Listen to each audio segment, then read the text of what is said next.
God had his hand on me since before the womb. I didn't know what that meant until I read the Bible. I didn't know what that meant until I read the Bible. He had his hand on me since before the womb. You think I started in the womb? He had his hand on me since before the womb. Like, oh, this is going to do this. He's going to make this happen. He's going to touch this person. He's going to touch these people. He's going to... Yo, I am God's child. I am God's child. I am God's child. Yeah! The gyms are closed. I gotta get this aggression out. Let's go. I describe myself as cold with a conscience. Can't roll with the nonsense. Don't mistake the cover of the book for its contents. I might show you kindness, swim with the piranhas. Things that we forget and to come back and remind us. Like we all have a past we wanna put behind us. Designed to be good, but evil always seems to find us. A man can only change the things he acknowledges. Plus this beat is flame, but skills over politics won't be the same. What really has me stressing out, the gyms are closed, so I can't get this aggression out. Before we get the promises, there must be offenses. The Bill Gates of hell won't prevail against us. They don't really want, but we speak it to them. They don't really want, but we teach it to them. They don't really want, but we give it to them. We got the whole package, baby. They don't really want, but we speak it to them. They don't really want, but we teach it to them. They don't really want, but we give it to them. We got the whole package, baby. Say my prayers. Thank God for blessing me. My life's an open book. Could that be why they're testing me? Maybe everything I do is done out of necessity. Stock is on the rise. I think you should invest in me. It's not strange. I'm money like blockchain. Except the things in life that I cannot change. Chant down Babylon. Payback is coming. I ain't LeBron James. You thought I came back for nothing? The game is canceled in the blink of an eyelash. Flow is sick. Grab your N95 mask. The new normal, it gets even scarier. All black and white, there is no gray area. Plain as day, we got the whole package, baby. Competition, their rhymes are all average. And that's my 16, nothing else to say, y'all. 5G raps, find me under the radar. They don't really want, but we speak it to them. They don't really want, but we teach it to them. They don't really want, but we give it to them. We got the whole package, baby. They don't really want, but we speak it to them. They don't really want, but we teach it to them. They don't really want, but we give it to them. We got the whole package, baby. Bounce. The gyms are closed.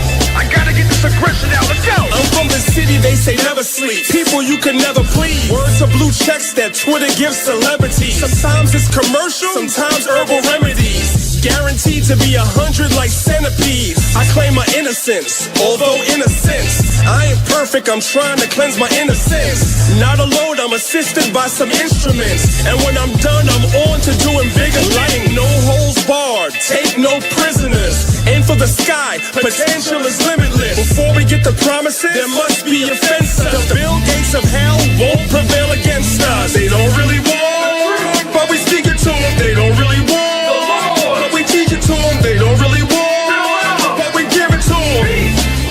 We got the whole package, baby. They don't really want, but we speak it to them. They don't really want, but we teach it to them. They don't really want, but we give it to them. We got the whole package, baby.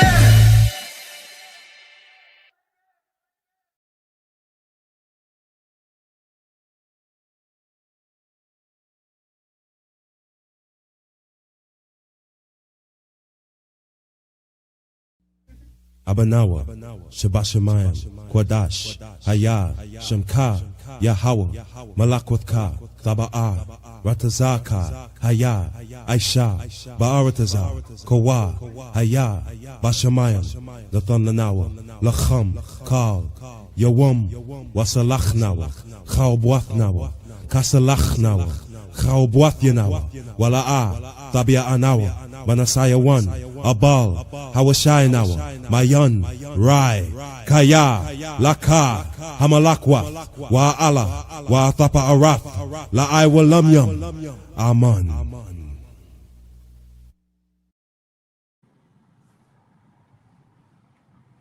Shalom, shalom, everybody. Happy Sabbath to everybody. All glory and honor. That we're here to see another day, and we're here to, take in the word from the Most High. And the brother Shema Shawan in the building today, ready to go ahead and Wow. out. All I got, brother, man. Go ahead. Shalom, my people. Shalom. Glad to be an honor here to teach the people on this Sabbath day, to get another edification, to wake the people up to the Most High, giving a knowledge and wisdom, understanding on us to teach the people. Because we could instill sleep and blind it. Today's class is about being lost, a generation of people, not just saying black people say you lost and you found. No, this is people that is lost. They don't know where their heritage is. They don't know where they came from. They don't know where to start. Everything with our people is just disobedience. The world taught us to go against the Most High laws, His commandments, be disobedient, love the world, never honor your mother, your parents, your father, your mother, none of those things that we are supposed to be doing, because we fell off of our rock, our foundation, because due to our forefathers falling off. So now we're living in it, and now we do have the opportunity to waken up, but our people don't want to wake up. They want to stay in the world. They love the world so much. When they hear us on down the street corners, they cover their ears, walk right past us, and saying we don't know what we're talking about. We talking crazy. We talking out of white man's book. All these things. And they say all these things, but don't want to go do the research themselves to figure out what we're talking about. We out here day to day to wake y'all up. The Most High gave us the knowledge and understanding to wake y'all up, because y'all are so lost out here today, man. It doesn't make sense. You got the young teenagers taking over little cities, causing havoc through the streets because they wasn't taught. Even if you didn't have the laws and commandments, where's your parents at to let you go off and torment the streets like that? Okay. That means your parents didn't teach you nothing, and their parents didn't teach them nothing. Because we should not be like that as a people. We should supposed to be uplifting one another and joining together, be stronger, so none of these stuff could be happening. But right now, our people is not getting taught the right way. Once they do get taught the right way, they put right back to sleep with propaganda, and they go right back to sleep, and they forget all about the truth. We're gonna start with Exodus 24 and verse 1. All right. It's the book of Exodus, chapter 24 and verse 1. And he said unto Moses, come up unto the Lord, thou and Aaron, Nadab and Abihu, and 70 of the elders of Israel, and worship ye afar off. And Moses alone shall come near the Lord, but they shall not come nigh, neither shall the people go up with him. And Moses came and told the people all the words of the Lord, and all the judgments. And all the people answered with one voice, and said, all the words which the Lord has said will we do. So right here, this is where Moses coming to us with the covenant. This is where we're about to make that agreement with the Most High God to establish that we're going to follow after him. We're going to keep all the commandments you tell us we're going to do. We're going to be your people, and we're going to praise you. Go ahead. All right. And Moses wrote all the words of the Lord, and rose up early in the morning, and builded an altar under the hill, and 12 pillars, according to the 12 tribes of Israel. And he sent young men of the children of Israel, which offered burnt offerings, and sacrificed peace offerings of oxen unto the Lord. And Moses took half of the blood and put it in basins, and half of the blood he sprinkled on the altar. And he took the book of the covenant and read in the audience of the people, and they said, all that the Lord hath said will we do, and be obedient. And Moses took the blood and sprinkled it on the people, and said, behold, the blood of the covenant which the Lord hath made with you concerning all these words. So right there, this is now going into the oath that we took with the Most High. This is where we become lost. We forgot this one thing right here, what he did for us. He took us out of Egypt, out of our bondage, out of our all these things. And we came to the wilderness. Moses gave us the 10 commandments, and the Most High God said he's going to be our God. And as long as we follow after him, he's going to do all things for us. But it's one thing that our people did, and we're going to get into it. It's one thing that our people did. They kept the mindset of Egypt. They kept that mindset of Egypt and kept it in that wilderness. And they ran through the wilderness for 40 years and murmured, go against Moses, saying the Most High God brought us out here to die. And that is crazy. That is a lost thing, that you look at the Most High God and think he's going to take you out of the land of your captivity and think he's going to kill you. That is crazy. If he did all these things for you, see all the miracles he did for you. He did all these things for you, and you think he's going to just bring you out of there and just destroy you? No, he's just not. So now you have to bring out something, brother? Nope. Okay. Give me Exodus 32. Okay. We're going to show now where this even back then our people was still decaying the lostness in their mind that's here now in today's time. God, and this is the book of Exodus, chapter 32 and verse 1. And when the people saw that Moses delayed to come down out of the mount, the people gathered themselves together unto Aaron, and said unto him, make us gods, which shall go up before us. For as for this Moses, the man that brought us up out of the land of Egypt, we wot not what is become of him. That's crazy. He only took a slight minute and he went up there on the mountain to speak with the Most High God, to get those commandments, and y'all are already like, man, let's make us a God. We need to serve something. We need to do something. That is a lost mindset, that you have to worship something. That's that Egyptian mindset that we was at, like the worldly mindset that we is in today's times. You get up there in your churches, so you hoop and hollering, that's a good sermon, but when you go home, you have no idea what he just said. Yeah. He didn't tell you nothing. He didn't tell you to keep no commandments. He didn't tell you to keep the laws. He didn't tell you to do nothing. All he did was tell, I'm going to pray for you.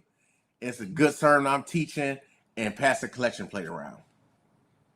Nobody in that congregation is learning nothing. Just lost people. Go ahead. God. All right. And Aaron said unto them, break off the golden earrings. And look at this. Aaron was the high priest, and he folded to the people and said, oh yeah, give me your earrings. Let's do this. That's crazy. In today's time, our people the same way, that they quick to bend and fold to their own people because they don't want to hear their people talk about them. So I'm gonna gather right with you. He being a follower right now. You supposed to be correcting them, but you up there sitting up with them. I'm about to make an idol with you. That's crazy. All right. Break off the golden earrings, which are in the ears of your wives, of your sons, and of your daughters, and bring them unto me. And all the people brake off the golden earrings which were in their ears, and brought them unto Aaron. And he received them at their hand, and fashioned it with a graving tool, after he made it a molten calf. And they said, these be thy gods, O Israel, which brought thee up out of the land of Egypt. So you can automatically say this little thing you made brought you out of the land of Egypt. That's crazy. That's why the first commandment is that what it is. Because y'all all of a sudden like, yeah, this one saved us. That idol that you just made didn't save you for nothing. That's your imagination that you made up, that this golden calf did save you out of Egypt. That idol did not walk with you. It did not come in there and put all them plagues on Egypt and you bow down to it. That's a lost thing. That's a lost mindset that even today's time are people the same way with the Christianity. They think that Christianity is going to save them. And they fill them churches up. The churches don't really help the people at all. You got the biggest church on the block, but the surrounding neighborhoods is just destroyed. And none of the pastors or leaders, whatever, take and go out to the neighborhoods and try to teach the people. That's crazy. You were supposed to be the number one leader to tell the people, to help the people, to get them some kind of help, to get them out of the state they in. But we rather sit back and let the neighborhood get destroyed, let the people get destroyed, and thinking y'all doing a good thing. Long as this money keep coming in, I ain't gonna say nothing. This is our people today. They don't have a care for one another. Only thing they got care for is that almighty dollar that's gonna get them killed. Continue. All right. And verse 5. And when Aaron saw it, he built an altar before it. And Aaron made proclamation and said, tomorrow is a feast to the Lord. That's crazy. And they rose up early on the morrow and offered burnt offerings and brought peace offerings. And the people sat down to eat and to drink and rose up to play. And the Lord said unto Moses, go, get thee down, for thy people, which thou broughtest out of the land of Egypt, have corrupted themselves. So Most High God speaking to Moses now. You better get down there and get them. They down there wilding out. They forgot who I was. I'm the one saved them out of that torment. They down there worshiping a golden calf. The Most High God sees all that. But y'all, in your own heart, is your own imagination say y'all doing the right thing. You're not doing the right thing because you're going against the commandments. If the Most High God said don't make any graven image of the air, the water, or the ground, why would you do it? In today's time, they got that crosses in their house. They got that white Jesus image in their house. They got all these images they made and they from their imagination and say, that's my God. I'm a bow down to this God. I'm a worship to this God. I'm going to give him my praise to this God. That image is not going to save you. You're talking to thin air. That image, that idol is not going to help you. Because when the times come, that's not going to save you. The Most High God, Yahweh Shai, is going to be there. And he's going to tell you that idol is not going to help you right now. Or he's going to ask you, have you been doing what I told you to? I sent my prophets out there. You didn't want to hear it. This is what I'm judging you on, these laws and commandments. Did you keep them? And they ain't going to have a word. Hey, and Salakia, like going back to verse 5, right? You have to think about, as Aaron being the leader, his job was to be a watchman over Israel, while Moses went up there to talk to Yahweh, right? Gathering up the laws so he can show them and give them what they need to obey God. And in this instance right here, in this situation, you see that Aaron, it reminds you of a leader that's following people, right? Because you can't have a leader that follows people. You need a leader to lead the people. Because guess what? As we know, as the children of Israel, we don't like to be led to anything. We all have our own mindset saying, I want to do what I want to do. You know, I want to say what I want to say. I want to live the way I want to live.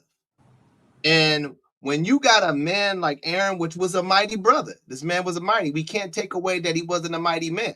We're showing his weakness when it became as a leader. See, as leaders, hey, this is something that we all fall short. Sometimes we cater to the people as leaders. You cater to your congregation. And sometimes your spirit is telling you not to do these certain things. But as a leader, you always seem to appease because you want people to understand that you relate with them. And then you always want people to understand that, like, hey, man, no, I'm a cater to you. You can't always lead like that because you, as a leader, you have to know what's best for the congregation, whether they like it or they don't like it. You know what I'm saying? Being a leader is not easy. When you become one, it's so much pressure that you have to remove yourself aside and take care of somebody else's situation. So when you see Aaron, he's giving in, he's seeing millions of the Israelites. He know, like, if I don't do this, these people gonna kill me. These people still got an Egyptian mindset. They gonna kill me. So for him, if he would have done the right thing, he would have just said, you know what, I'm not doing this. I'm gonna just do this for the Most High, and I'm gonna die for him. But fear, as a leader, sometimes that spirit of fear comes in because you think you're gonna lose the people, and you can't lead like that. You can't have that mindset like that. You know, people want to be a leader quick until they become a leader. There ain't nothing to be played with, right? Because you see right there. Man, they want that power. Because they see the power. I got that power, but now when you get that power, you're gonna use it the right way, or you're gonna bend it to your advantage, or you're gonna lead the people the wrong way. We can't fear the people. Once we get that power, we gotta lead them to the right direction. I'm not gonna like, oh, I'm gonna let you do it this week, but next week you better get it together. No, I'm gonna correct it now. Because I don't want that wickedness going on because somebody else going to see it and they going to look at me like, what kind of leader is you? You going to let that slide? No, this is why we always need this is why the Most High always on our head, because how he is. We're a stiff-necked and rebellious people. He know is give them a little bit of snippet, they're going to run. Don't take much. Yep, don't take much. And then when you see what they do, they go out and party, right? We're partying, and Aaron said, we're building a feast of the Lord. To the Lord. That's what he said. He building a feast to the Lord, and they got up and started drinking, doing their sacrifices. They got drunk. Yeah. You know that's what they was doing, drinking. When it said they rose up to play, they was partying, dancing, and all that. Yeah. And I wouldn't be surprised it was a freak show. You know what I'm saying? Because you know, when you're not in the truth, our partying outside of the truth is a freak show. Yeah. You know what I'm saying? So, hey, ain't nothing new under the sun. Man, you don't know what they be doing in these churches nowadays, man. They probably be in there wilding out, man. God. All right. So let's go ahead. Where you at? Verse 8, right? Yeah, 8. All right. They have turned aside quickly out of the way which I commanded them. They have made them a molten calf, and have worshipped it, and have sacrificed thereunto, and said, these be thy gods, O Israel, which have brought thee up out of the land of Egypt. And the Lord said unto Moses, I have seen this people, and behold, it is a stiff-necked people. Now therefore let me alone, that my wrath may wax hot against them, and that I may consume them. And I will make of thee a great nation. The Most High is about to take us out. Yahweh was like, these people is foolish. I'm about to take them out, and I'm about to give you a new people. Because these people do not deserve the milk and honey I'm trying to give them. They deserve death. Just look at today's time. Our people out there wilding out, doing whatever they want to do, and they thinking at the end, all I do is pray to the Most High God, say, forgive me, I'm going to get there. That's not the case. Our people are so drowned in Christianity that they think they can do whatever they want and ask the Most High God for forgiveness and go back and turn around and do the same thing again. This is why our people are so lost. We're not taught the righteous way. They taught to be foolish, to keep the churches filled so the money can continue to flow. Them pastors did not go to school just for nothing. They went to them seminary schools to learn how to trick the people. Okay. Because if you go back and you look and you see Esau was the main one in the congregation when them they had them slave reverends or whatever you want to call them in there teaching the people, make sure they don't say the wrong things to wake the people up. It's the same day's time. You're gonna have Esau in there making sure under disguise or something, sitting right there, make sure they not saying the right thing. And so they pull him to the side. They're gonna tell him, if you say that again, I'm gonna take your congregation away from you. And all of a sudden, you got a scandal on this pastor because he disobeyed. You're not teaching the people the right way. We put you up here to keep the people to fall in line what we got tasks we got for them. Because we know we don't have a long time in this world. So we're going to take out as much people as we can. All right. Go ahead. Verse 11.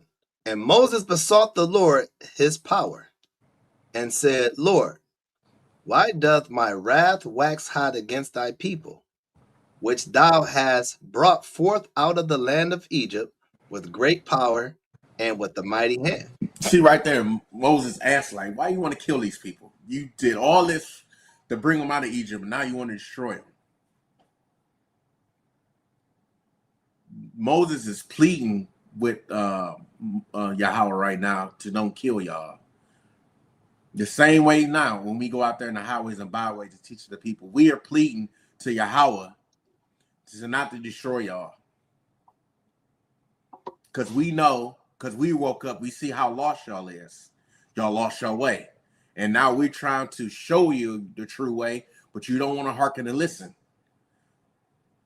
You won't say, oh yeah, forget it. You walk right past us and go to party something, or getting ready to go out to party, whatever. You don't want to hear nothing we have to say. Okay. This is why all this chaos goes on in our neighborhoods. Every Friday night in the summertime, because me and Mike, we talk about this, it's Detroit. It's killing season now because it got hot outside. Now you got these brothers, I ain't seen you in a long time. Where my money at? This is what it come down to. It's kind of come to a murder season because now everybody in summertime is out here wilding, running up on people, just killing them for nothing. Okay. Give me Numbers 14. Another account showing that our people, it just don't give a care in the world for Yahweh, but in their heart they say they do. All right. It's the book of Numbers, chapter 14, starting at verse 1. And all the congregation lifted up their voice and cried, and the people wept that night. And all the children of Israel murmured against Moses and Aaron, and the whole congregation said unto them, would Yahweh that we had died in the land of Egypt, or would Yahweh we had died in this wilderness? So this is now you up here questioning, like, man, he brought us out here to get killed, man. Like, what is going on, man? I knew I should have followed him. Thomas, he gonna save us. He got it on this wilderness. Same day's time. I knew I should have followed you. You gonna get us killed. The same thing. You up here, the Most High God rescue you, and you sitting up here now turning your back real quick before you even got to get to the promised land or even get that good promise. You already complaining already. That's ill because the Most High God showed all his love to get you up out of here, all your cries to get you up out of Egypt, and now you up here murmuring against Moses and Aaron, like they didn't get us in the wilderness, man. Like, what is this, man? He probably be taking us on to the promised land. He was lying to us. I knew I should have listened to him. Yeah. Our people is, man. That's our people, man. When you read this scripture, you cannot tell me and say these aren't our people. you put that in your mind and you start reading it and you start laughing like, man, I know this are people. Because ain't nobody's going to sit up there and say that. Okay. Hey, and that's how you can tell it's our people, because we see it today. You know, we murmur, complain about everything. You got to think about it. When we came out of Egypt, right? Well, let's say when we first were in Egypt and we got the oppression real hard on us, what did the Israelites do? They was praying to get out of their oppression. Once they get out, they're happy. You know what I'm saying? Everything is going well. You got Miriam. They all singing songs. They all playing instruments, marching in the wilderness. But once everything starts drying out in our lives, we forget what God had done for us.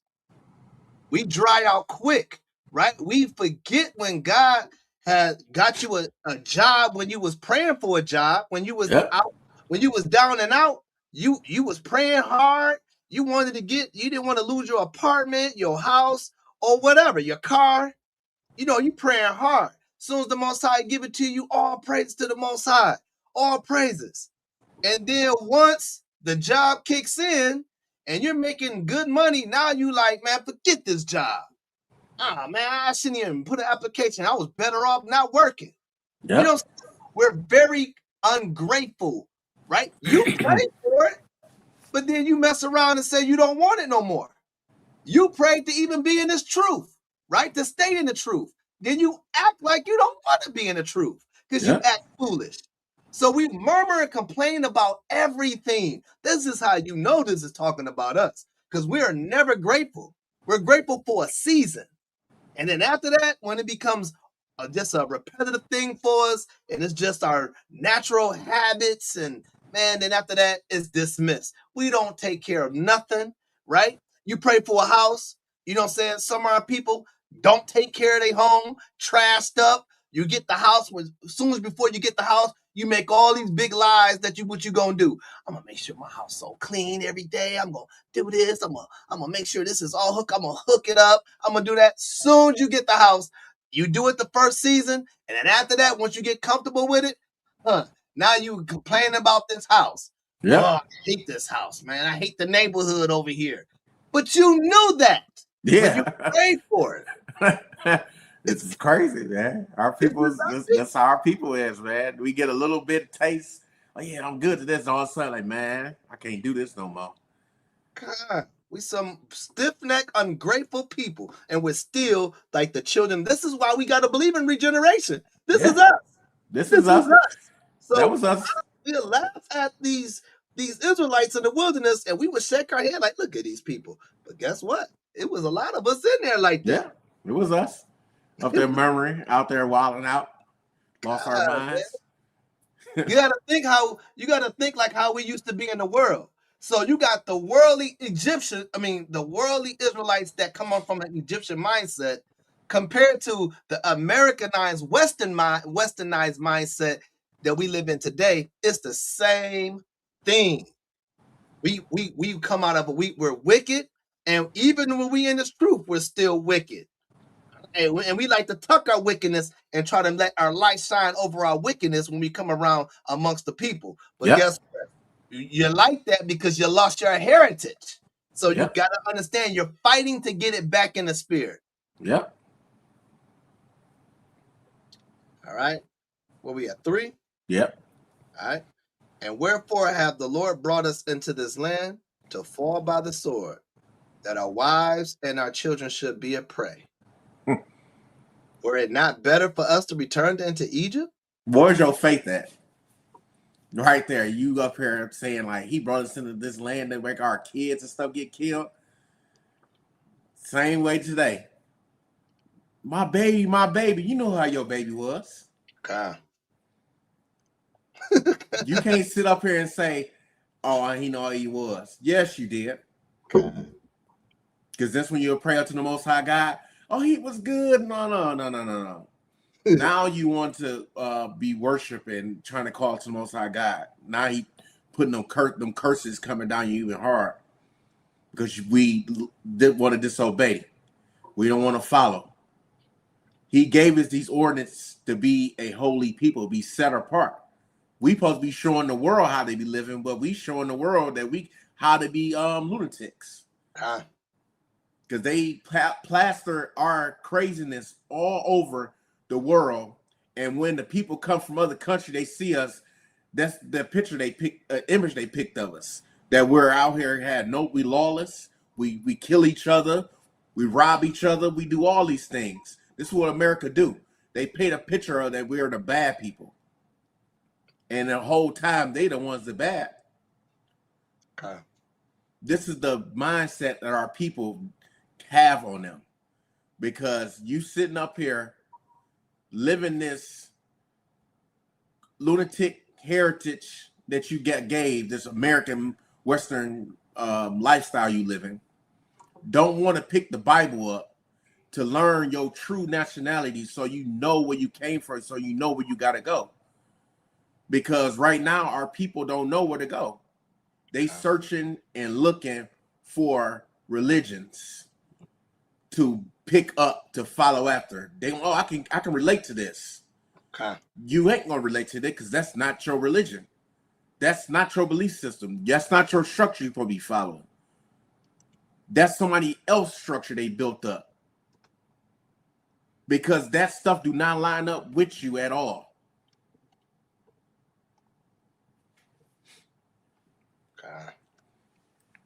You continue. Okay. You on verse 4? Yeah, verse 4. And they said one to another, let us make a captain, and let us return unto Egypt. That's right there. You want to set somebody up? Let's go back to Egypt, man. We had it better. Because if we read, we're not going to read the whole thing, but you keep going in this chapter, you're going to see that, man, we had all these good things back in Egypt, but you cried to the Most High God to save you from there, but you had the good things there. That's how lost our people is. You came out of your bondage and you want to go back. The day's time the same way. Our people, like our people say, I used to be Israelite. Ain't no such thing used to be like you is or you not. Because you looked at the laws and say I can't do them, or you looking at the people saying how foolish we look, and you couldn't take it and you fell out the truth because your spirit wasn't found when you didn't build your foundation. Your spirit like, nope, I got to get up out of this. It's nothing new down under the sun. All these things that we did back then, we doing now. Because if you had the right mindset and you read daily, like Joshua and David said, I meditate 90 days on his word. You shouldn't be nothing shake you off your foundation to go back to Egypt, or even go back to the world with that mindset. This is what's wrong with our people. They quick to pick something up and, yep, I'm tired of this. I'm done. Boop, boop. I'm going back to the world. Where the clubs at? Where the bars at? Oh, where the next shoe drop? Where the next purse? All these things. Next time you see like, man, I thought you was in true. Oh man, I couldn't do it no more. I had to get out of there. I just couldn't do it. What you mean you can't do it? It's something that your flesh is still gravitating to, and you want to go back to the world. Okay. Because if you're 10 toes down in this, you're not going back. Because you know in your mindset, the Most High God rescued me out of this captivity of this mindset. And now I know what I got to do, and I know where I'm going. If I keep it up, I'm going to get, Lord willing, if it be His will, I'm going to make it to the kingdom. I'm going to have that everlasting life. But some of our people don't see that. They want their life now. They just like the Matrix. They took that red and blue pill. They picked one. Just like the guy in there. He knew everything was fake, but he still wanted to go back to the world. Mm-hmm. That's the mindset of our people. I know this is not real, but it feels good to me. I need to go back to it. Y'all give me Judges 2. All right.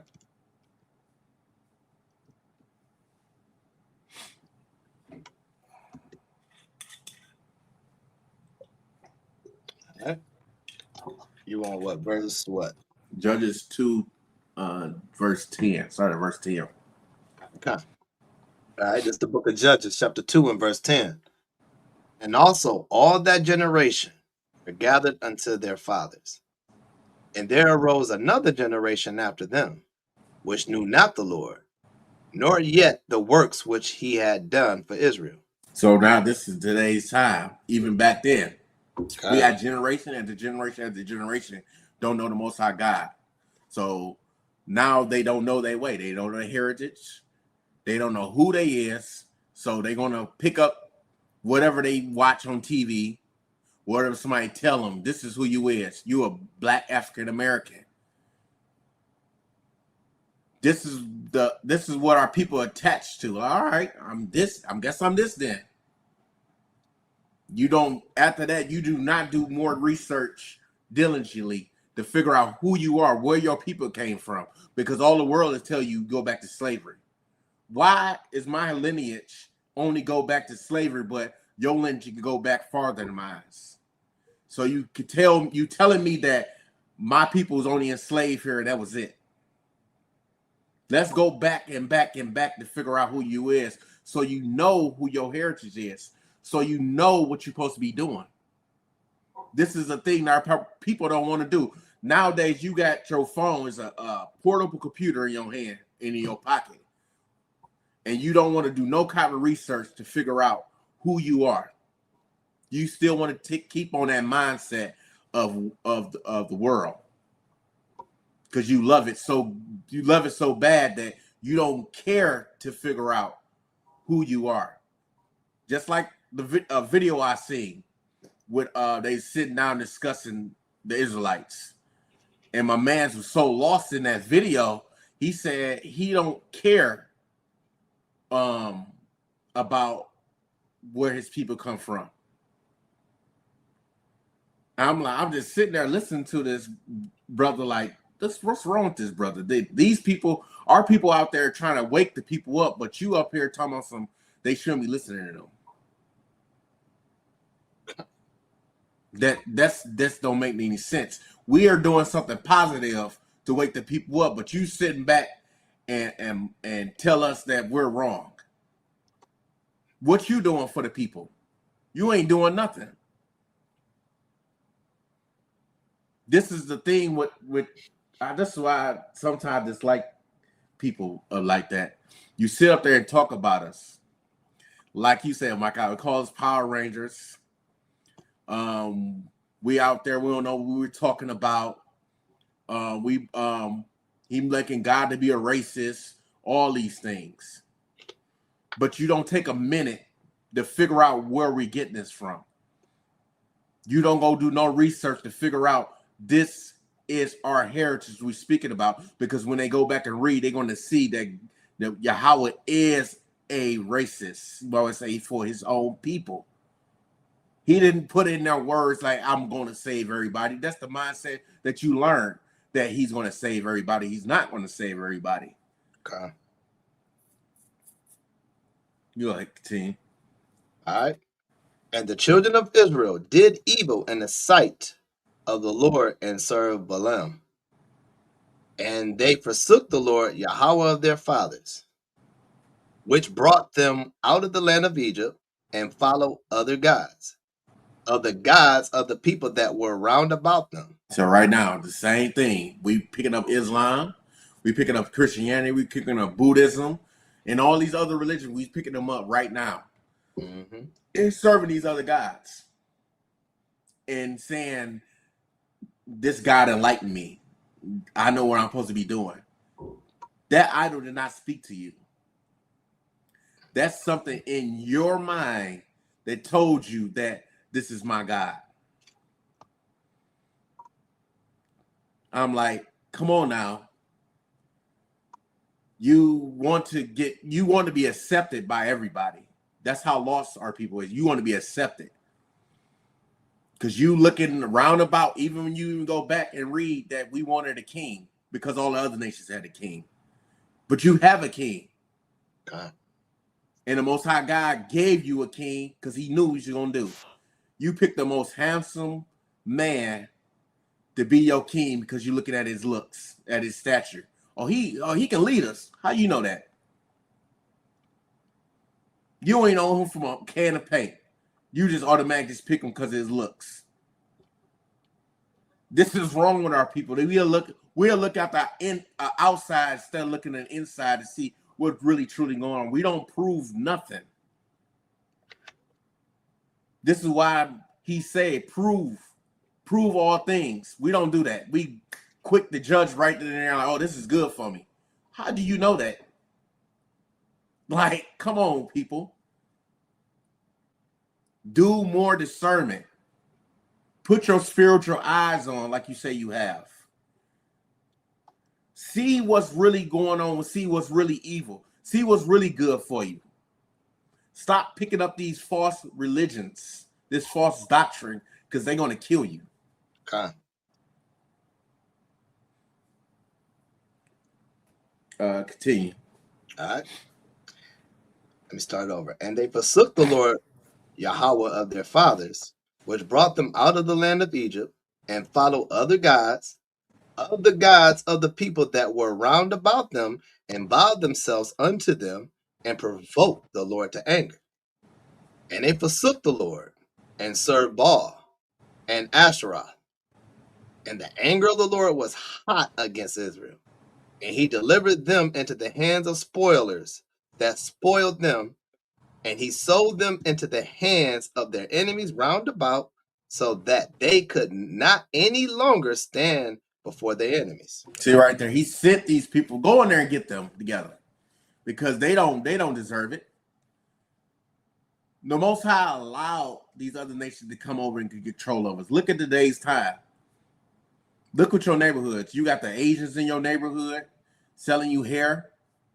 You got the Ishmaelites in there selling you all kind of BS, but they won't dare eat that pork, but they selling it to you. You got Esau in there, sprinkled in there, selling you stuff. You got the African man in there selling you stuff. Just destroying your people. They don't have a care in the world for your people. All they see is dollar signs. That's all they see us as, cash cows. Okay. They come and destroy us. They take their money back to their neighborhoods, and you won't dare set foot in their neighborhood. Okay. You walking down the street, hey, what you doing here, boy? Okay. You ain't supposed to be here. They calling the police on you. Okay.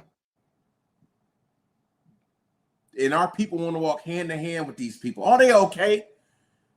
They not okay. In their mindset already, they gonna destroy you. They gonna sit up and lie to your face. Oh, I wouldn't do that. I got a black friend. My grandkids is black. They ain't got a care in the world. You still got that hate in your heart for them. God. But our people want to walk hand in hand with them.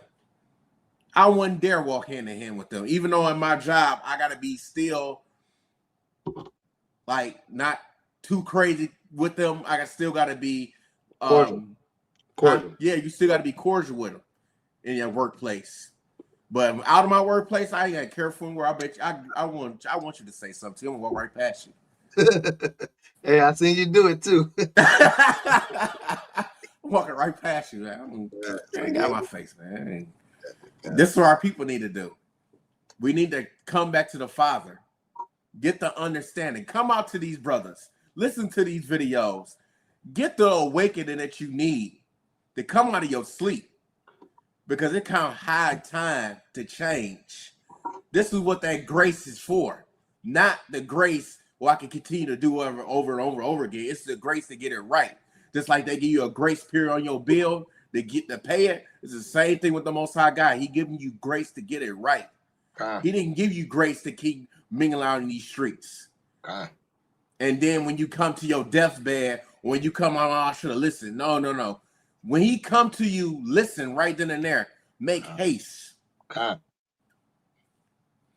See? All right. And the anger of the Lord was hot against Israel, and he delivered them into the hands of the spoils that spoiled them, and he sold them into the hands of their enemies round about, so that they could not any longer stand before their enemies. Whithersoever they went out, the hand of the Lord was against them for evil, as the Lord has said, and as the Lord hath sworn unto them, and they were greatly distressed. See right there, he already told us when you go back to Deuteronomy, if you break these laws, these commandments, I'm going to bring these curses on you. I told you already. I didn't tell you no secret. I didn't hide it from you. I told you right to your face. If you out here going being wicked, and this is going to happen to you. Okay. You have no fear in you for the Most High God. You had no respect for the Father. He gave you the ordinance for a reason. Just like you living in your house with your parents. They gave you ordinance to follow. If you don't follow, what you're going to do? They're going to kick you out. Out quick. Just like the Father is. He kicked us out of the land. Destroyed us mentally. And we supposed to humble ourselves like, oh, dang, I messed up. I need to change. I need to get back to the Father so I can get back to the goodness. But our people don't know what goodness is. They thinking this world is a good. I got to get me a good paying job to get this money so I can live up on high. You with that money, you're gonna forget about the Lord once you get that money. This is why you don't have it. Because as soon as you get it, just like Israel back then, they followed the Most High God after they got that whooping, went right back and doing it again. Okay. The same way. We gotta learn our lesson. Learn our ways all over again and find out why our people going through this. We never learned our lesson yet until something truly happened, and that's when it's gonna be too late. This is what's wrong with Israel today. Give me Isaiah 1. Can I bring out something real quick? No, go ahead, bro. I'm gonna get Isaiah 47, man. Okay. You know, kind of goes in with your lesson, man. Right? I'm gonna get 47. I want to start at 6. Because for one, we be thinking the Most High playing games with us, man. Like, we forget that this man was about to wipe us out. And if Moses never stepped in, we wouldn't even be here. Right? Yep. You gotta believe the Most High is tired of Israel. He loves us, but he is tired of us. Yep. You can love somebody and get tired of them too quick. You continue to be ruin your welcome over people's homes or whatever, people will get tired of you. You continue to ruin your blessings from the Most High get tired of you, right? Let me get verse 6 real quick. You say 6? Yeah, let me get verse 6. All right.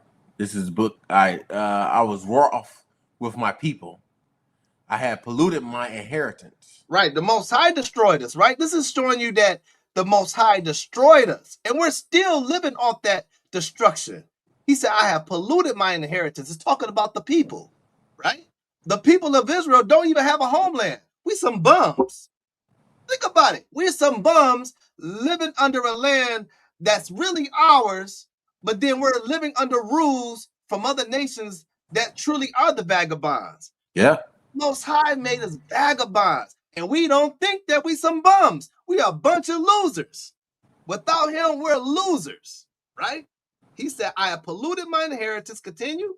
And given them into thou hand. And given into the other nations. Now we're bowing down. Now we're reading their doctrines of gods. To the point that we've so polluted that we don't even know that we're the Israelites. And we don't even care. Hey, even the people in the truth. It's videos going on and other people doing other things and don't even care. I don't care if it's a class on Monday. I don't care if it's a class on Tuesday. I don't care if it's a class on Wednesday, Thursday, Friday, Saturday, so on and so on. I don't care as long as I'm in the truth. But you're missing the whole point. The Most High is using any brother, I don't care what camp you're from. If you out there online teaching, the children of Israel at least once a week need to be in a class learning. Because what you're doing from the 6 days and out, you're picking up a bunch of doctrine and false idols all around you. Your cell phone that you have right here is more closer than you than your Bible. And you got Israelites that's repentant, care about their cell phone more than they care about classes that need to be going out. See, you can play all you want. You can play games and be like, yo, I don't need to listen to what they saying. They ain't talk about nothing. You sound just like the world. You sound just like the one that don't care about the inheritance. You don't care when you don't want to watch classes because they may not be your favorite reader, your favorite teacher. Then guess what? You're looking at it like, I don't even care about the inheritance. I already know. You're foolish. Continue, bro. And giving them into thou hand, thou didst show them no mercy. Upon the ancient hast thou very heavy laid thou yoke. Keep going. And thou saidest, I shall be a lady forever. Oh man, I want you to read that slow again. Read that slow again. And thou saidest, I shall be a lady forever. I want y'all to understand what that means, right? We know what a lady is, but you know the Most High calling us hoes. You guys gonna be hoes forever, because what it means, a whore. Because what we do, we go whore them over other gods. He calling us hoes. Because that's what the lady mean in the Bible, because it was represent of whoredom. That's why it says, and thou saidest, I shall be a lady forever. That's meaning that you're going to be a whore. All we're going to do, I want to see the next Love and Hip Hop. We want a whore on that. Oh, I want to go to that Jay-Z concert. We want a whore on that. We got classes. People are like, I ain't watching no classes. I want to see what's going on TV. I want a whore on the TV. Yep. I don't even want to watch no classes. You know what? I better yet come over here on the Sabbath. Let's play spades and bring the liquor and everything. You know what I'm saying? And some of y'all, if y'all want to bring y'all vapes, bring the vapes. We talk about Israelites and the truth talking like this. Hey, I'm gonna do my thing tomorrow. I just got paid, man. Hey, I'm chilling, right? You're going to be a whore forever, right? Go ahead. So that thou didst not lay these things to thy heart, neither didst remember the latter end of it. You don't even remember. You don't even care. I got my understanding. Shoot. Like you act like you can't get no more understanding. You should want to level up when you're getting this truth. You shouldn't want to be like, oh, I know that, and I'm cool. You should always trying to find way to gain more wisdom, because there's so much wisdom that the Most High is trying to give us. We don't even want it. We want wisdom from the world. We want to be entertained. We don't care about our inheritance. We be lying to ourselves. Talk about, hey man, no, I love the Lord, man. I do the Sabbaths, I do my feast days. But then when you put the Leviticus 19 on, when you supposed to forgive your neighbor, or you gotta not to have grudges against your neighbor, you forget about that. That's losing your inheritance, because your inheritance is based on loving your neighbor. Right? Continue. I am, and none else beside me. Salakia, where you at? Verse 8. Yeah, verse 8. Start over to the top. Oh, let me start. Therefore, hear now this, thou that art given to pleasures. You're given to pleasures. Everything they offer you, whether it's your money, your TV, your car, your phones, your TV shows, that's given to you for pleasure, right? That is dwelleth carelessly, that saith in thy heart. You dwell carelessly because you don't know how to balance it, right? All you do is run to it. You always want to spark. You always want to itch or scratch whatever you're dealing with. I want to be entertained. See, this ain't entertainment to our people. Because if it was entertainment to our people, guess what? All classes that's done on Friday will be flooded. It will be flooded. This ain't entertainment. This is like, oh, I already know. Oh, shoot, who teaching? Oh, them niggas. I ain't watching that. Yep. I ain't watching that, man. I'm about to go play the game. I'm about to go watch the game. Yeah, to watch the game. Hey, go ahead. We about to see the Spurs and Knicks go. Go ahead. Go Spurs. Go Knicks. Whatever. You know, our people don't care about no truth. We want to care about who's going to be the champion. That don't mean nothing. And you ain't getting paid for it. You're getting paid. This is what you do. When you're learning God's law, statutes, and commandments, you're gaining more than money. You're gaining knowledge and wisdom that no one can take away from you but yourself. Go ahead. I am, and none else beside me. That's what they say. I am a God. I don't need to hear that because I already know. I am God. Ain't nobody else beside me. Go ahead. I shall not sit as a widow, neither shall I know the loss of children. Go ahead. But these two things shall come to thee in a moment, in one day. The loss of children. That's like what you were saying earlier. These YNs, they lost. They're destroyed. Their parents is not taught them and set them down. The parents ain't allowing them to hang out at night. And I'm not saying that all parents are doing that, because we were once teenagers. We found a way to sneak out and do ruthless things. But I'm talking about the parents that just sit around and say, hey, man, he gonna learn in some kind of way. So, hey, let him be a kid. He's just a teenager. He ain't hurt nobody. That's what we used to do, right? Stupid stuff like that. Instead of correct. Instead of giving them tough love, we want to give them hug love. It's okay, baby. This big tight jeans wearing mug, wearing them skinny jeans with them big old shoes, about to go out there and wear a shiesty and go ahead and rob somebody, and you giving this little bad nigga a hug. Yep. Crazy. Go ahead. And widowhood. Right. And that's why the fathers ain't there, because they were being them little YNs before. Now they locked up. Go ahead. They shall come upon thee in their perfection, for the multitude of thou sorcerers, and for the great abundance of thou enchantments. You know what the sorceries is and the enchantments is for these young people? It's the rap music.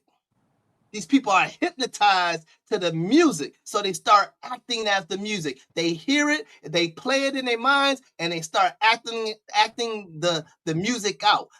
They got their own video. Shoot, you make a rap video now, and these kids looking at it, man, they mesmerized. So guess what they're gonna do? They're gonna perform it in real life, because the videos the rappers pushing out, they not pushing out hugging and loving your brother. They not helping a grandmother out, or teaching the laws of God to the people. Man, no, you see them, they throwing that money out. They showing they TikToks and Instagrams with weed and full of ones, and show a little couple 20s up top, but a fat wad of ones, and acting like they killing it in the street. They show their guns. Why? Because they learn it, all the sorceries and the enchantments through the music. They built on witchcraft. And some of you old niggas the same way. You should be the one telling them not to do it, but you with them in the picture. Reminiscent of what you used to run the streets, but you teaching them how to stay in the streets. I used to be like that. Hey, man, Israel was wicked, man. Israel wicked, man. And that's why it's a beauty for repentance. One more, and just continue, and I'm gonna let you 10. Yep. For thou hast trusted in thy wickedness. They trusted in righteousness. Trusted in thy wickedness. They think they doing right, but they really in wicked. Right? That's the main enchantments that's going in their spirit. Right? Go ahead. Thou hast said, none seeth me. Right. That's what they do, man. Hey, man, let's go hit a lick on them real quick. Let's go ahead and get him. I know he be posted up at. Hey, man, they having the gambling spot over there, man. There's gonna be a lot of money, man. Let's hit that lick over there. Let's get him on the dice game. Let's bring some trick dice over there, man, and run up on him, and then bring your things on him, and we could rob the whole place. Ain't nobody gonna see us. Ain't nobody gonna even notice us coming. Right? Yep. Go ahead. Thy wisdom and thy knowledge, it had perverted thee. It made you crazy. Right? Your wisdom and knowledge is think about it. You talking to a worldly young man and a worldly old man. Man, they sound crazy when they say stupid stuff like that. When they say, "Oh, I believe in God. I believe in God wholeheartedly. I just don't believe in that book." Like, what? Hold on. You say you believe in God, but you don't believe in that book. Yeah, men wrote it. What man didn't write a book? That's crazy wisdom. Then you got the young brothers. Hey, man. Hey, this is how I look at it, dog. Like, man, you're going to die someday, man. So, hey, why don't you go out on the bang? Yeah. And you talk to the young women. Ain't nothing going to happen to me. I'm going to get my big brother to shoot this whole place up. Da, da, da, da, da, da. You need your face smacked. Talking like that. That's what you really need. They need something. Whoop. Go ahead. And thou hast said in thy heart, I am, and none else beside me. Again, you still say, I am God. Ain't nothing nobody can do about it. Ain't nobody gonna stop me. And that's the way our people think. I land there. Good one, brother. Good one. Good one. The Isaiah 1. Starting at verse 2.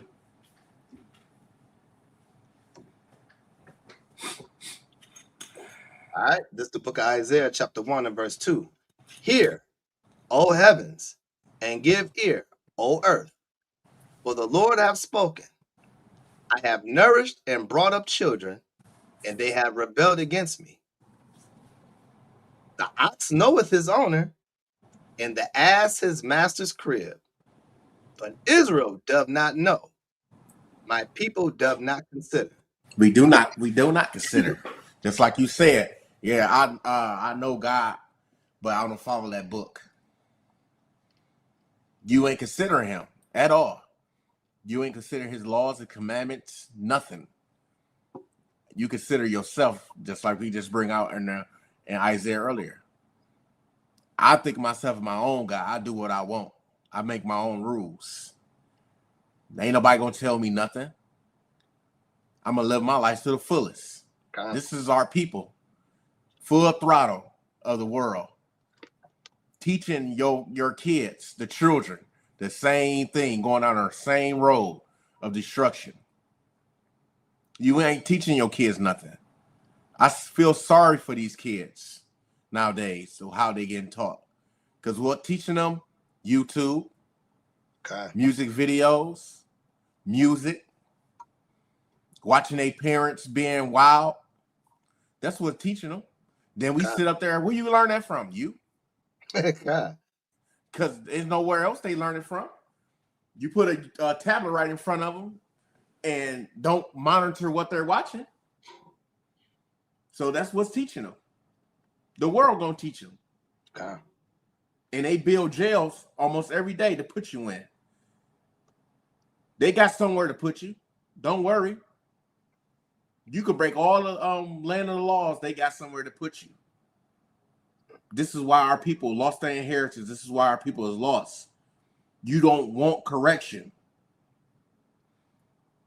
You thinking somebody is being hard on you when they correcting you. How you gonna correct me, man? No, I'm telling you, I'm giving you my love to tell you going off. You keep going down this path, something's gonna happen. Somebody's gonna be waiting for you. It's not gonna be good. Continue. The ox knoweth his owner, and the ass his master's crib. But Israel doth not know. My people doth not consider. All sinful nation, a people laden with iniquity, a seed of evildoers, children that are corrupters. They have forsaken the Lord. They have provoked the Holy One of Israel into anger. They are gone back. They are gone away backward. Because our people, you see today's time, we are a seed of evildoers. All right. Only thing is our mind. How I'm gonna get over it. Okay. How I'm gonna do this? How I'm gonna do that? How I'm gonna lay with this woman? How I'm gonna lay with this man? How I can sell these drugs? This is what going on with our people. They wake up every day and have that on their mind. How I'm gonna be even more wickeder. There's no change in them.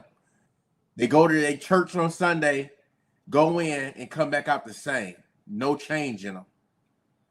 This is why you say you're going way backwards, because that's all you do. You're going backwards. You're not going forward. You continue to go backwards. You're not learning. You're not learning from your mistakes. You learning how to be wicked and wicked and wicked and wicked. Nothing, there's no changing you. Only thing can change you is yourself. Realize what you're doing wrong and come out of that, because you done lost yourself following after this world. If you ain't got the Most High God, the true Most High God, Yahweh in your life, you is lost. You have no inheritance. You don't know who you is. You is a nobody in the world. You're gonna be a Jane Doe and a John Doe. You is unknown. You a created character. That's what you is. They program you do what they want you to do. See? All right. Why should you be stricken anymore? You will revolt more and more. The whole head is sick and the whole heart faint. So he's telling your whole head is sick. You continue to do this vile things to me. Day in, day out, you continue to do this. You is sick. You need to get yourself checked out. Because if your whole head is sick, how can you make good decisions? And if only decisions you're going to make is bad decisions. That's right. Because you ain't built no good foundation on nothing. You built your foundation on worldly. The world showed me how to live my life, and this is how I'm going to live my life. If somebody come to correct me, tell them I shouldn't be doing this, I'm going to cuss them out. I'm going to get mad at them. You should be appreciative if somebody's telling you what you're doing wrong. You don't want to hear correction. See? All right. From the sole of the foot even unto the head, there is no soundness in it. There's no soundness in you. Excuse me. It's nothing in you. Nothing. You thinking you doing the works. You ain't doing nothing. It's nothing in you. You ain't putting no brick in. You ain't doing nothing. But making a fool and a mockery of yourself. Because I was going to bring out Lamentations that the other nation sit back and hiss at us and like, look at they're supposed to be a holy people. That's what you're doing. Continue. But wounds and bruises and putrefying sores, and they have not been closed, neither bound up, neither mollified with ointment. So he just breaking it down that our people is wounded. They got so many wounds, they can't heal from them. The wounds keep getting open and open every time. Boom, boom, boom. You're not healing. You're holding in things. You're hurt. So you're going to hurt people. If I'm going through this, I'm going to make my brothers and sisters go through this. This should be a reality check that the Most High God is bringing this out to us, because this was happening back then and it's still happening now. We got old wounds that are open, and they're not getting healed. They're getting worse and worse by the minute, because nobody's there to heal them for us. We're not searching for healing. We're searching to get high, get drunk, and pass on the next person is much evil. You're not getting healed. You're killing yourself daily. But we'll say, I'm good.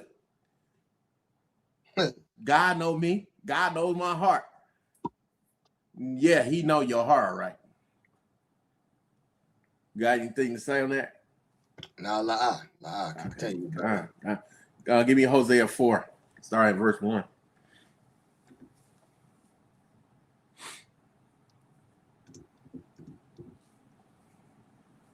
All right, this is the book of Hosea, chapter 4 and verse 1. Hear the word of the Lord, ye children of Israel. For the Lord hath a controversy with the inhabitants of the land, because there is no truth, nor mercy, nor knowledge of Yahweh in the land. But you say you do. But the Most High God say you don't. Because he can see. He knows all. He sees all. He see how our people is not coming together. They're breaking each other down. They have no care for the world for each other, but they lie to your face and say, I do. Mm-hmm. That's our people for us. That. Verse 2, by swearing and lying and killing and stealing and committing adultery, they break out and blood toucheth blood. See right there. That's what we do. We swear with one another, cussing each other out. You ain't gonna do nothing, nigga. All types of stuff. You ain't gonna do nothing, B. All types of stuff. This is what we doing. They lying to each other. You killing, you basically, that's right there. You killing if you lying to your own brother and sister. You killing each other. You plotting, I'm gonna take them out. You're stealing from one another. You quick to steal from your brother and your sister. And probably they don't even have the means to even have that, but you want to steal it from them. Instead of opening your mouth, hey, brother, hey, sister, I'm on hard times. Can you help me out? We don't want to do that. We just want to take it from you and kill you. And don't worry about the consequences later till I'm up in front of that court getting judged by 12. Committing adultery. This goes twofold. You can follow other religions and you laying down with a married man laying down with a married woman. Excuse me. Or vice versa. This is the thing that our people do. They see sport in doing that. Looking at another married man's wife. I'm going to get her. I know he ain't treating her right. I know I can get her. Okay. What's wrong with your mind? You want to lay down with another man's wife. That's supposed to be your brother. But you want to lay with her. Even when Bobby Womack made that song, I wish you didn't trust me so much. He already in his mind, are you watching your wife already? He got plotted in his mind like, yeah, I can't wait till he leave. I'm going to get his wife. She cold. I'm going to get her. This is wrong with our people. The same way with a woman. Oh, I know she ain't treat him right. I'm going to get him. She tell me that's what the thing is. You go back, you tell your friends all your business, and now they want your man or now they want your woman. This when you go back to Isaiah, the whole head is sick because this is what's going on. You break out in blood, you're fighting one another for no apparent reason. And we sit up here why all these things are happening because this is instilled in us. This is what we know. That's the only thing we know. We don't know God, truly. Because if we did, we wouldn't be out here lost. We'll know who he is and we'd be out here respecting each other. Because right now, we don't respect at all. You mean monkey be coming down the street, want to fight with me for no reason. You step on my shoes, you getting mad. All this stuff our people be doing. Team? All right. Therefore shall the land mourn, and every one that dwelleth therein shall languish, with the beasts of the field, and with the fowls of heaven. Yea, the fishes of the sea also shall be taken away. So again, he is explaining again what's going to be happening to us. But we still don't want to hearken and listen to what's going on. He told us we're going to be mourning in the land. We're going to be languish. We're going to be laying out in the beasts in the field. We're going to be doing all these things, and we're going to still not going to be wondering why all this stuff is going on with us. Israel need to wake up and smell the coffee and see what's really going on around you. Why all this stuff only happening to my people mainly? My people get shot dead in the street daily. Nobody say nothing about that. Kids getting kidnapped daily. Nobody say nothing about that. Women getting snatched off the street. Nobody says nothing about that. This is what Israel needs to put in their mind to reprogram themselves. Like, why's all this stuff is going on with my people? But they don't want to do that. They get back and roll their blunt and get high. And I don't care. They ain't me. Oh, he deserved that. This is sickness. Continue. Hey, real quick, No. you know, going back to verse 3, right? Go read that again. Let's read that. Yeah. I'm gonna add something. Therefore, well, you want to read it or you? No, you go ahead and read it. Go ahead. Therefore shall the land mourn. Why shall the land mourn? Because Israel's not ruling. So, like you said, we lost our inheritance. So, since we lost our inheritance, we lost our rulership. So, again, we're slaves and bums on the earth, right? Go ahead. And everyone that dwelleth therein shall languish. Everyone, not just, I'm going to tell you, not just the Israelites, the whole world languishes, right? The whole world languishes, right? Especially when you got Esau ruling, the whole world languishes because we're not in our position to rule, right? Go ahead. With the beasts of the field. Think about it. When we were ruling, it wasn't no such thing as zoos. You got animals in the zoos. You get paid. You pay the zookeepers and all of them to watch these animals be oppressed. And then you're mad when the lions are not up and moving around. You wonder why when you go to like the sea, when you go to the water, right? And you know, if you ever seen the aquarium, if you ever seen the fin, when you know like a dolphin or a killer whale, fin stands up. When it's out of its inhabited, the fin goes down. Why? It's because it's oppressed. That's why the fin is down, because it's oppressed. It's not swimming in the full body of water. They got them in a big old small tank. Right? So all the beasts in the field is done. Go ahead. What else? In the fowls of the heavens. Right? This is why we got what they call the bird flu, because they sickening these birds, poisoning the birds, and then they sending it to the people to eat. Now you got bird flu. Now the birds catching flus. It would have never been like that if we were in rulership. So since the birds catching flus, now it's passing down to human. Now the humans catching the bird flu, right? Go ahead. And the fishes of the sea also shall be taken away. Right. That's why all the waters, the rivers didn't look all murky and destroyed like that. Right? Now you look at, man, you can't find a good fish in the river now, man. It's all polluted. You know what I'm saying? No matter what, we may eat some of the fish in the river, but hey, be real with you, the fish is contaminated. Because what the Bible says, we're going to eat the defiled foods. Why? Because the land shall mourn. Because we lost our inheritance. I land there. That's all I wanted to put. Good one. You want verse 5? Yeah, go to verse 4. Also, Salakia, verse 4. Verse 4. Yet let no man strive, nor reprove another. For the Most High tell him is right in there. Don't let no man strive, nor reprove another. We don't want to hear it. We don't want to hear the correction. We're thinking we're right. Man, you can't tell me nothing. I know what I'm doing right, man. Don't tell me that. Get away from me. Continue. All right.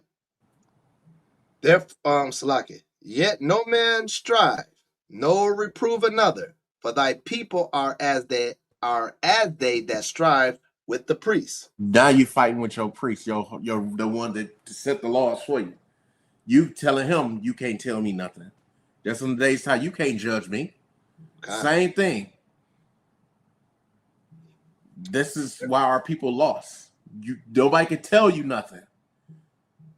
You so prideful that nobody can tell you nothing when you falling off or you off. I know more than you. How you gonna tell me? I'm a grown man. You a little boy. This going back to also the Job. The same thing. Everybody's giving him advice, the wrong advice, until the young man came and gave him the good advice. Same thing. That we don't want to hear nothing. I don't care. It can be good advice. I still don't want to hear it. God. That's our people. You just see it. I mean, you should do this and do that. I hear you, but I ain't doing that. Verse 5. Therefore shalt thou fall in the day, And the prophet also shall fall with thee in the night. So even your people in power, your pastors, your bishops, all of them gonna fall too because they not telling you to do the right thing. That's right. Because they see you doing it crazy. They sitting back. I ain't gonna say nothing. You in the wrong as well. You want to let your people continue to be lost instead of telling them the true thing. You should be doing that. You should be doing that, but you scared that they gonna put hands on you or they gonna cut you out. This is going right back to Aaron again. The same thing, that you too scared of the people that you don't want to correct them. That mindset, we got to get that kind of mindset off. We got to correct our brothers and sisters. We want to see them make it. We don't want to see you fall. So I'm going to correct you. That's love. You should be honored that I'm trying to correct you. You should, like, this brother, this sister trying to put me on a straight path. Keep me in line. I appreciate that. Team? All right. And the prophet also shall fall with thee in the night, and I will destroy thy mother. My people are destroyed for a lack of knowledge. Read that again. My people are destroyed for a lack of knowledge. Because we is destroyed for lack of knowledge. We don't want to accept who we are. We want to run around here and accept that we are black man, African man, Hispanic man, all these things, instead of getting to understanding who you are, doing your own research, finding where your people come from. You continue to take in this dumb knowledge and thinking you high. You don't know nothing. Unless you know the Most High God, you don't know nothing. See? All right. Because thou hast rejected knowledge, I will also reject thee, that thou shalt be no priest to me. Seeing thou hast forgotten the law of thy power, I will also forget thy children. He told us right then and there, right there. He told you, once you forgot me, I forgot you. When you go back to Hosea 1, he said, you're not my people anymore. He's straight telling you, if you don't want to follow after me, I'm going to throw you to the wolves. I'm going to let you sit there to get the realization that you are a special people. You need to come up out of this world. I'm trying to raise you the right way so you can raise these nations around about you. But you don't want to do that. You want the nations around about you to teach you. That's sick.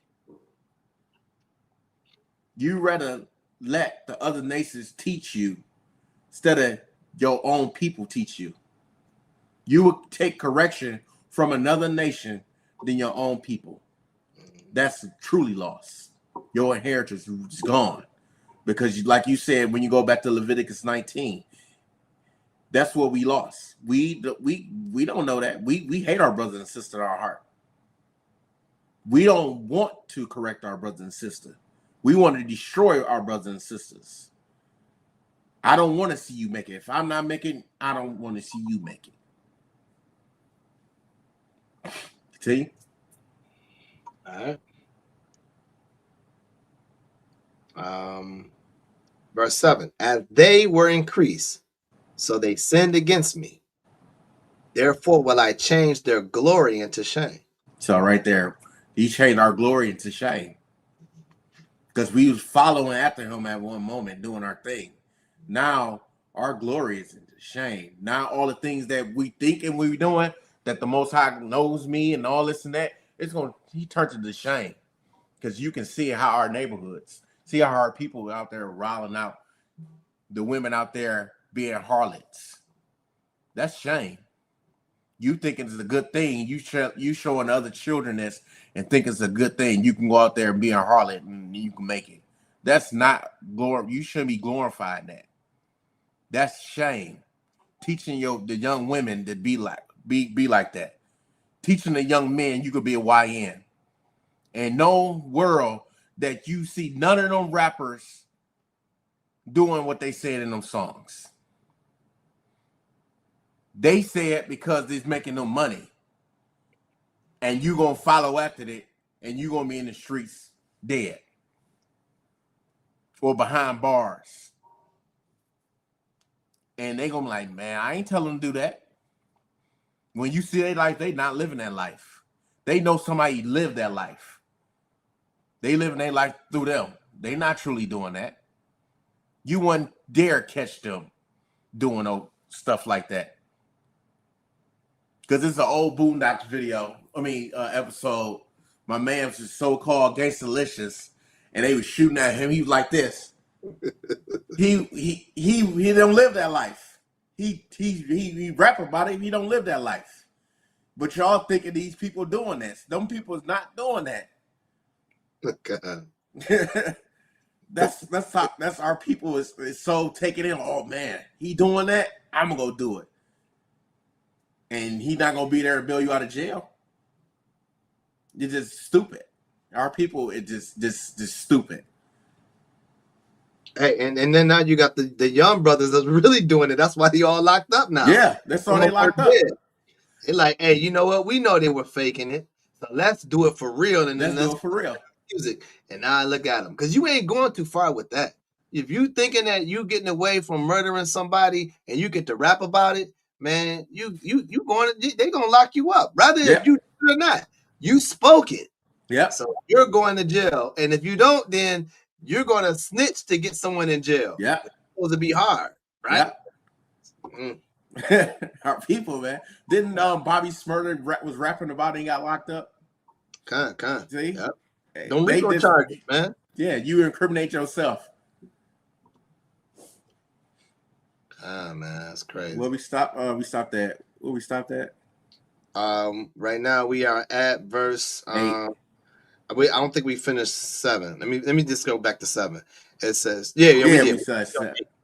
Verse 8. They eat up the sin of my people, and they set their heart on their iniquity. And there shall be like people, like priests, and I will punish them for their ways and reward them their doings. So he just saying how your reverends and pastors just eating your sin up. They teaching you to do sin. They teaching you to break the laws and commandments. Because when you go on there, or just pray on it, you'll be all right. Or when Creflo Dollar or the 10 Commandments is going away with, or the laws are nailed to the cross of Christ. They tell you these things, but they don't read further along how to get to the kingdom. How Paul speak, you still got to keep the commandments. They don't read you them scriptures. They continue to fill you with iniquity. They continue to sin. They don't even tell you what sin is. Because if they would tell you what sin is, then they'll tell you you're breaking the law. They don't have a care in the world for you, but they sit there and say they do. They do not care for you. Because if they care for you, they'll teach you right. They'll tell you, stop sinning. Get your life on track. But they're not going to tell you that. They're going to make you feel good in that moment, and you're going to go home and say, the pastor preached a good sermon. What are you talking about? Oh, yeah, he talked about, you don't remember. Because he only probably put like 2-3 scriptures and close the book. Okay. He's not even relating to you what's going on in your life. He's there to make you feel good. And it goes exactly with the priests, like the Most High in Hosea, man, using Hosea to cuss these priests out. Oh, yeah. That's why it says in verse 9, and there shall be like people. You know what I'm saying? Because, hey, you're supposed to be set apart.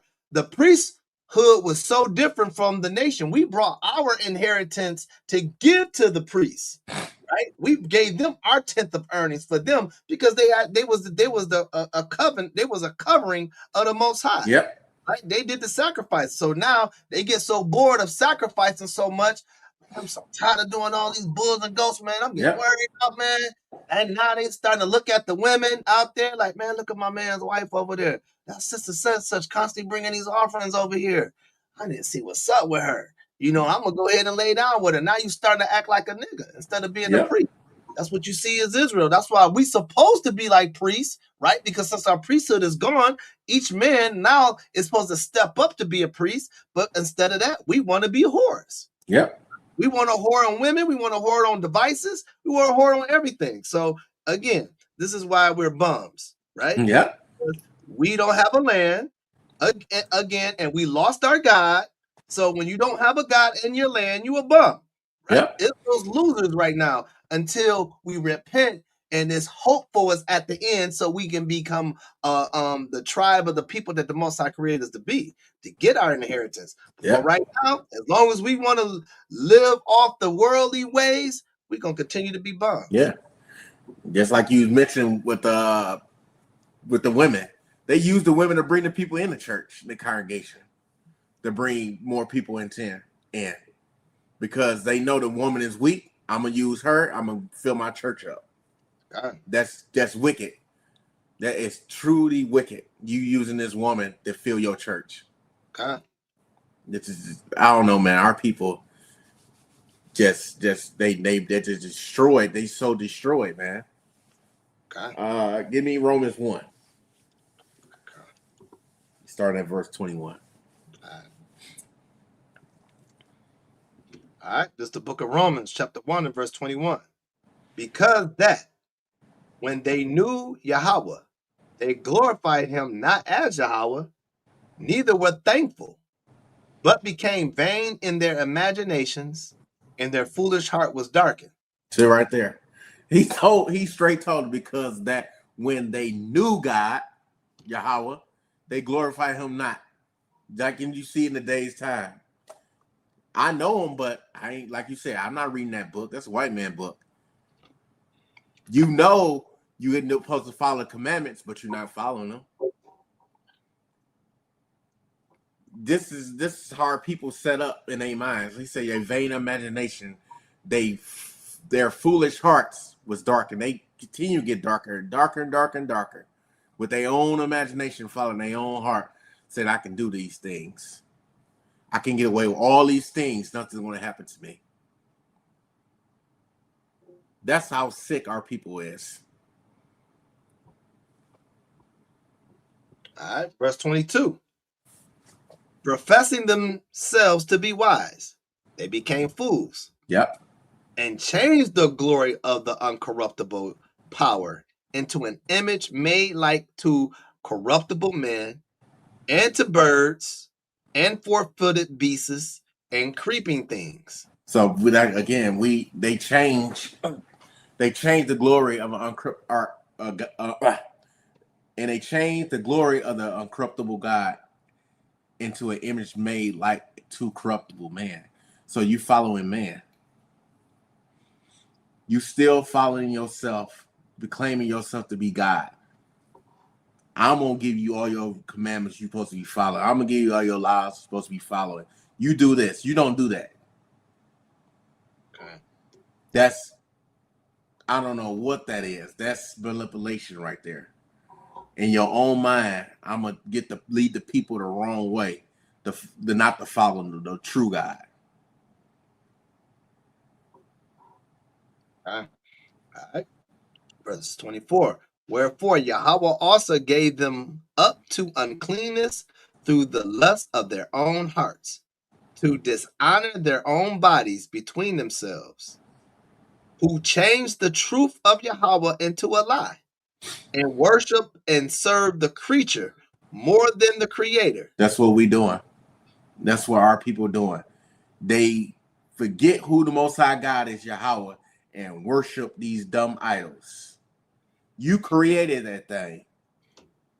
How can you give your power over to something that you created? How can something save you that you created? That does not make sense at all. You're going to give yourself something to worship instead of worship the true God, the true power. You want to sit up here and worship something that you made up. You thinking this object going to save you. That object is not going to save you. This is how we so lost. We lost our inheritance. We lost our land because of these things. Over and over and over again, we continue to repeat that cycle. It's no change. Nobody telling us the right ways. Nobody there telling us we need to change. But now it's high time that our people, it's camps out there day in and day out, just like you mentioned earlier, they're making videos out there in the highways and byways trying to teach our people to wake up, but they don't want to listen. They love their uncleanness. They don't want change. They want to stay down and out because they love it. They want to lay in their own filth. That's why he said, why would a dog go back to his own vomit? Because they love it. They don't want to change. They want to. They love it so bad. They try to drag in so many other people with them. Just when you go back to Lazarus and the rich man. Can I get a little tip? Give me a little. They just put a no. When I came to you to give you the knowledge and understanding, you should have listened. Don't wait until it's too late. Team.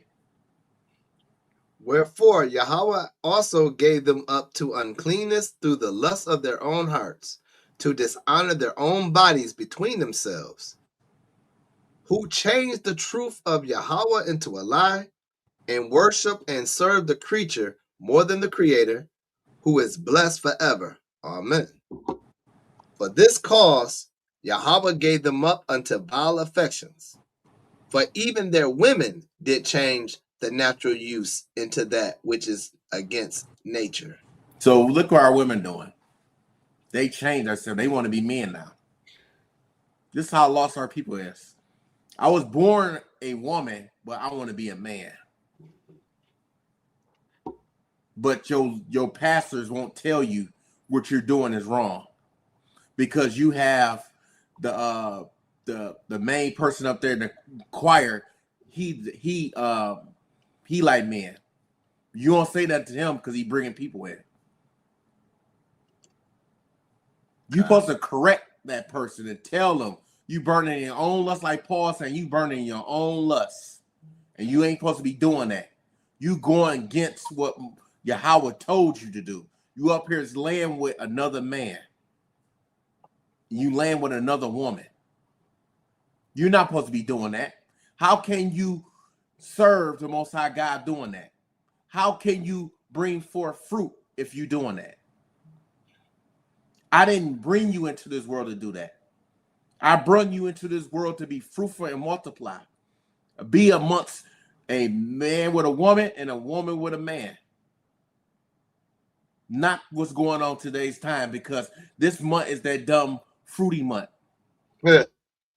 If you go downtown Detroit, you're going to be like, man, what the heck am I at? Sodom and Gomorrah. Yep. You went back to the timeline of Sodom and Gomorrah. Yep, we doing that. Back in the day, I heard from this devil I work with. He said back in the day, for the ones that came out gay, they put them in mental institutions. If back in the day, when you say you was gay, they locking you up, think you mentally something wrong with you. Now they don't care. It's just all out in the open. And nobody sees nothing wrong with that. That's insanity. You lost. You was a lost people to condone and congratulate them people for doing that. Hey, even way back in the days. Oh, you need you put to death. Yeah, you can put to death. The Bible, shoot, you be put to death. Let the Most High have it the way He wanted to have it for Israel to rule. You be put to death. Simple as that. We hear the rock. God. All right. Verse 27. And likewise also the men, leaving the natural use of the woman, burn in their lust one toward another, men with men, working that which is unseemly, and receiving in themselves that recompense of their error which was meet. And even as they did not like to retain Yahweh in their knowledge, Yahweh gave them over to a reprobate mind to do those things which are not convenient. He gave you over to that bias. You want to do it? Okay, there you go. Continue letting your folly. Because you don't want to change, I'm not going to stop it. Because your destruction is going to kill you. Because you're going to run back to me before I need you. And that's what it is. When you go back and read Proverbs 1, he's laughing at your calamity when you come back to crying to him. Because he's looking at you. You didn't follow after me. Why are you calling on me? Continue to be the worldly.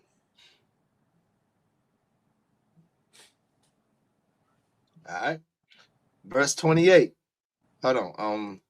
We already read that. Salakia. Verse 29. Being filled with all unrighteousness, fornication, wickedness, covetousness, maliciousness, full of envy, murder, debate, deceit, malignity, whisperers,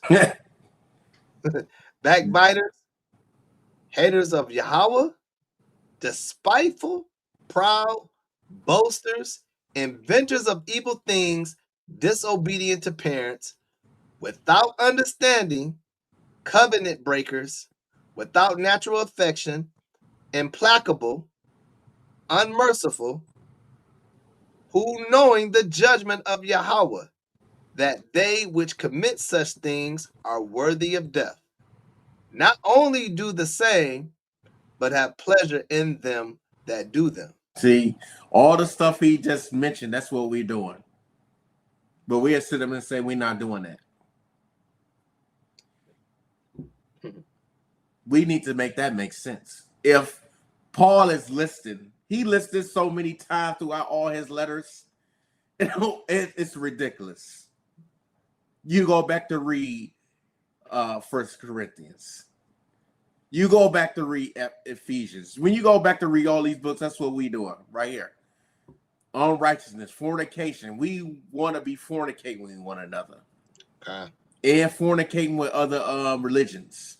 We want to be wicked. We want to be covetous. I want what you got. I want to be mad. I hate you. Full of envy. You just want to be murderers. You want to be debaters. You want to strife one another. You want to debate one another for no reason. You want to be deceitful. You want to be magnified. You want to be whisper. You want to do all these things. You want to be like, hey, you hear so-and-so over there doing this? This is wrong with our people. We hate one another.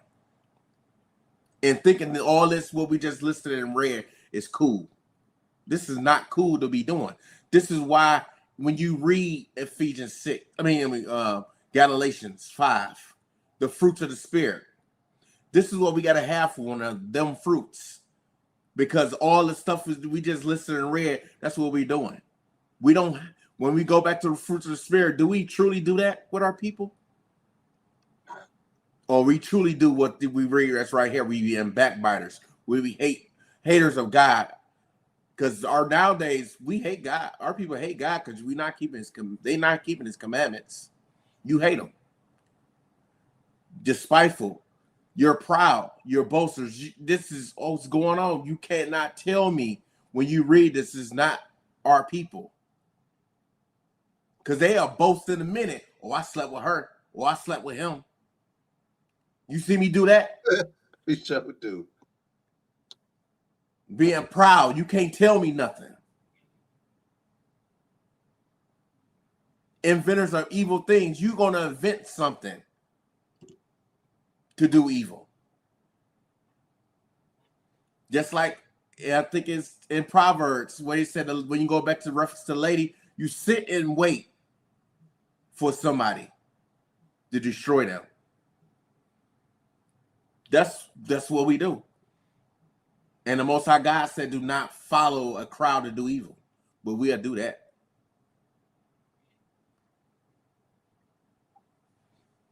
Got anything to say on that? Hey, I want to share this real quick. I ain't got to read it, but this is the same thing what we was talking about And back in the days, you'd be locked up. You know what I'm saying? But Ghana's pushing this, right? So the bot gave me this real quick. So Okay. I ain't gonna read it. I'm gonna show the point where they saying right here.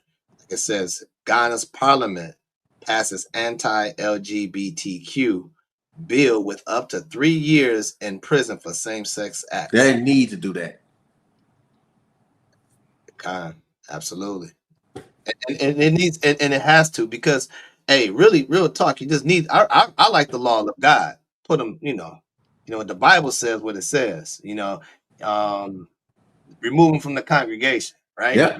I'm gonna keep it real simple on YouTube, but the Bible says put them down. You know what I'm saying? It be put down, right? That's what the Most High says. So I believe in that. This is like a slap on the wrist, right? This is a slap on the wrist. You know what I'm saying? 3 years prison for same-sex acts. Nah, I get it. That's a slap on the wrist for people. Because guess what? Hey, a lot of them in there like that. So this is like a home for them. You're like, oh, this is a good place to be. You know what I'm saying? So, hey, they need the other thing. They need the real judgment. Yeah, come swiftly on them. Give me Jeremiah 17:4. Jeremiah 17:4. Yep. All right. It's the book of Jeremiah, chapter 17 and verse 4. And thou, even thyself, shall discontinue from thine heritage that I gave thee, and I will cause thee to serve thine enemies in the land which thou knowest not. For ye have kindled a fire in my anger, which shall burn forever. See, right there. We discontinued for our heritage. We don't know who he is. We need to be taught who we are. But we don't want to hear that. We want to continue that history, what America told us who he is. You ain't nothing going to be a nigga. A black nigga, that's all you is. You ain't going to be nothing. If you do decide to get up high, because I allow you to. This is what we taught on a day-to-day basis. But what we don't want to hear the real truth when it comes out. This is why it's written also in Proverbs, the wisdom cry out in the streets, but anybody listening. Our people don't want to hear it. We talking to the wind, but that wind gonna pick somebody ear. They gonna hear what's going on. But some of our people, we just destroy. We don't want to hear it because we love to sin. We don't want change. Give me 2 Corinthians 4, verses 3 to 4.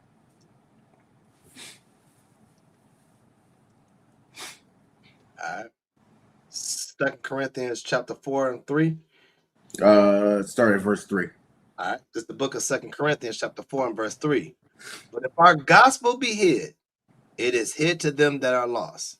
So when we out there speak the word, it's hid to them. But we still going to preach it. The Most High God ordained us with that knowledge and understanding to teach people. We still going to teach you. Even though you lost, we still going to teach it. Because when you go teach these Christians, they lost in the sauce. They going to have no understanding what you're talking about. They're going to just go to pick one verse out of the whole chapter and tell you this is what he's talking about. And skip over key words, key scriptures. They're going to do all that. Stay in tune with they doctrine they teach it. This is the crazy thing about that. If we out there trying to teach you, listen. Because you lost right now. Because if you knew who you are, you wouldn't be out here in these streets doing what you're doing.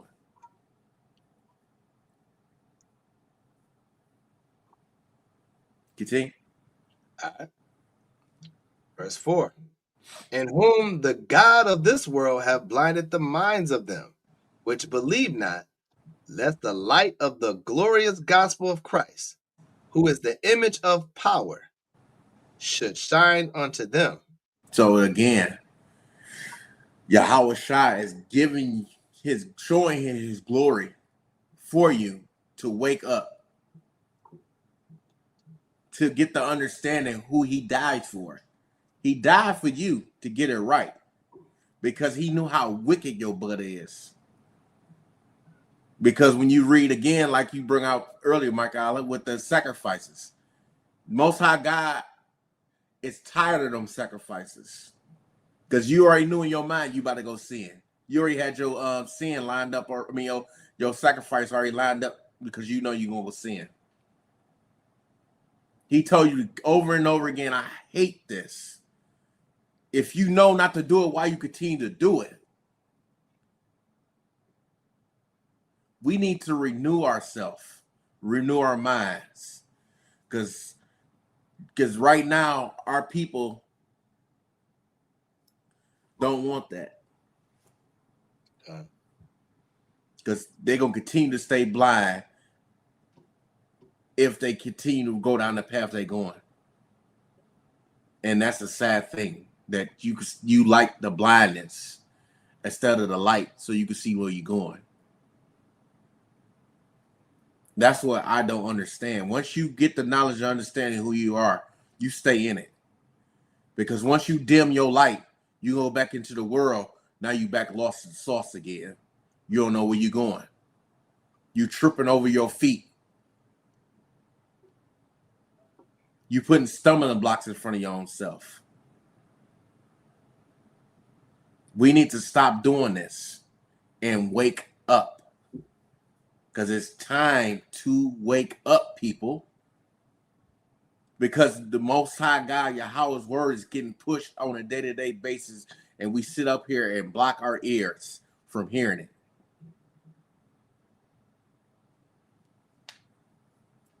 Give me Baruch 2. Starting at verse 30. All right. This is the book of Baruch, chapter 2 and verse 30. For I knew that they would not hear me, because it is a stiff-necked people. But in the land of their captivities, they shall remember themselves. So he's telling us, he know already we ain't gonna get hurt. He ain't here. We ain't not gonna hear his word because we stiff-necked people. We want to hear our own way. If we hear for ourselves that sound good, I'm gonna do it. But it's the Most High God telling me he gave it to somebody to tell him to tell me, I ain't listening to it. Continue. Verse 31. And shall know that I am the Lord their power, for I will give them an heart and ears to hear. And they shall praise me in the land of their captivity, and think upon my name. So in right now, our captivity, we should be praising him. Okay. Because he still gave us the opportunity to live. He gave us air in our lungs to breathe. He's still waking you up. You should still praise him. Like, he's still waking you up. He's still giving you time to repent. He's giving you a reason to come back to him. He's giving you time. Come on, my people. Get out of this world. Take on the Father again. He's calling you. See? And return from their stiff neck and from their wicked deeds, for they shall remember the way of their fathers, which sinned before the Lord. He's going to show us all these things. When you read Romans 15, this book is it's for our learning. You're going to see what our forefathers did towards the Most High God, our foremothers. You're going to see what they did. That should be a wake-up call for us. Our forefathers and foremothers did that. And they went to captivity. That should be a wake-up call for our people. To get the realization that our people back then was lost. And they lost to today. We should read these scriptures that come back to the fullness that my forefathers and foremothers was wicked, and I'm more wicked than them. I need to change now since I know who I am.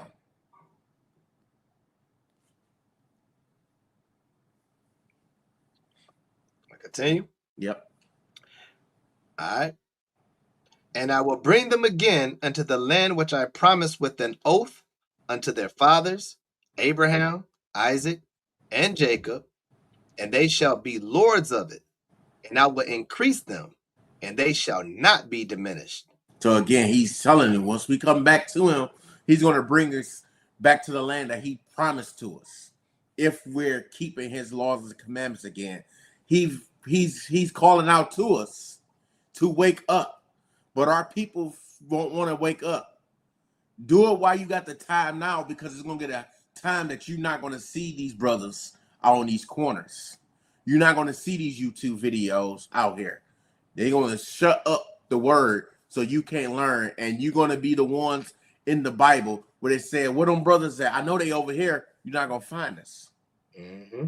The word going to be shut from you. And as you know, your time is over now, because you didn't want to listen when it was coming out. You want to wait until it's over and see, oh, shoot, I need to get myself together. No. You had time to get it together. Mm-hmm. Don't wait and try to follow the leader when somebody else doing it. Do it because you want to do it. You got to work on your own salvation. Don't wait for nobody else to do it. Work on your own salvation, because that person's not going to be next to you when the Most High God judge you. He's going to judge you on your actions. Okay. No one else but your actions. He's going to open those two books and he's going to look and say, you kept none of my laws. You kept none of my commandments. Why should I let you in?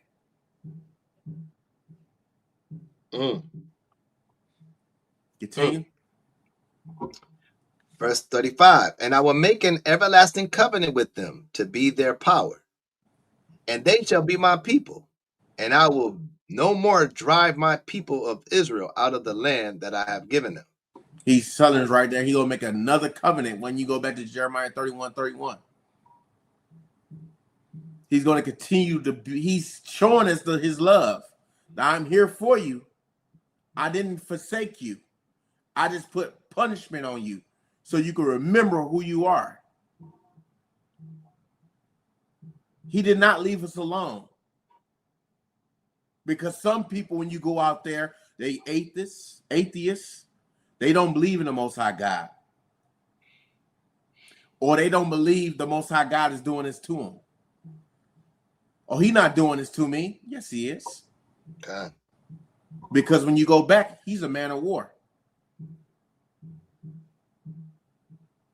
You ain't going to tell the Most High God what he's not going to do. He said he create the light and the dark. So you telling him what you not going to do? What he not going to do to you? He can set you up right for an example to make you fall, to humble yourself. That's a key thing. We need to humble ourselves, because a lot of our people don't want to humble themselves. They too high mighty. Like, I ain't doing that. Unless they come to me, I'll listen. No, you got to come to the Most High God. He's calling you. Don't sit up there and let your pride get you killed.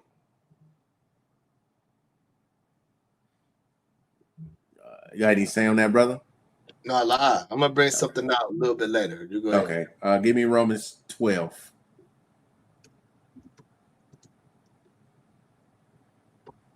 Starting at verse 2. All right. No, wait. Give me one. Start one. Okay. All right. This is the book of Romans, chapter 12 and verse 1. I beseech you, therefore, brethren, by the mercies of Yahweh, that ye present your bodies a living sacrifice, holy, acceptable unto Yahweh, which is your reasonable service.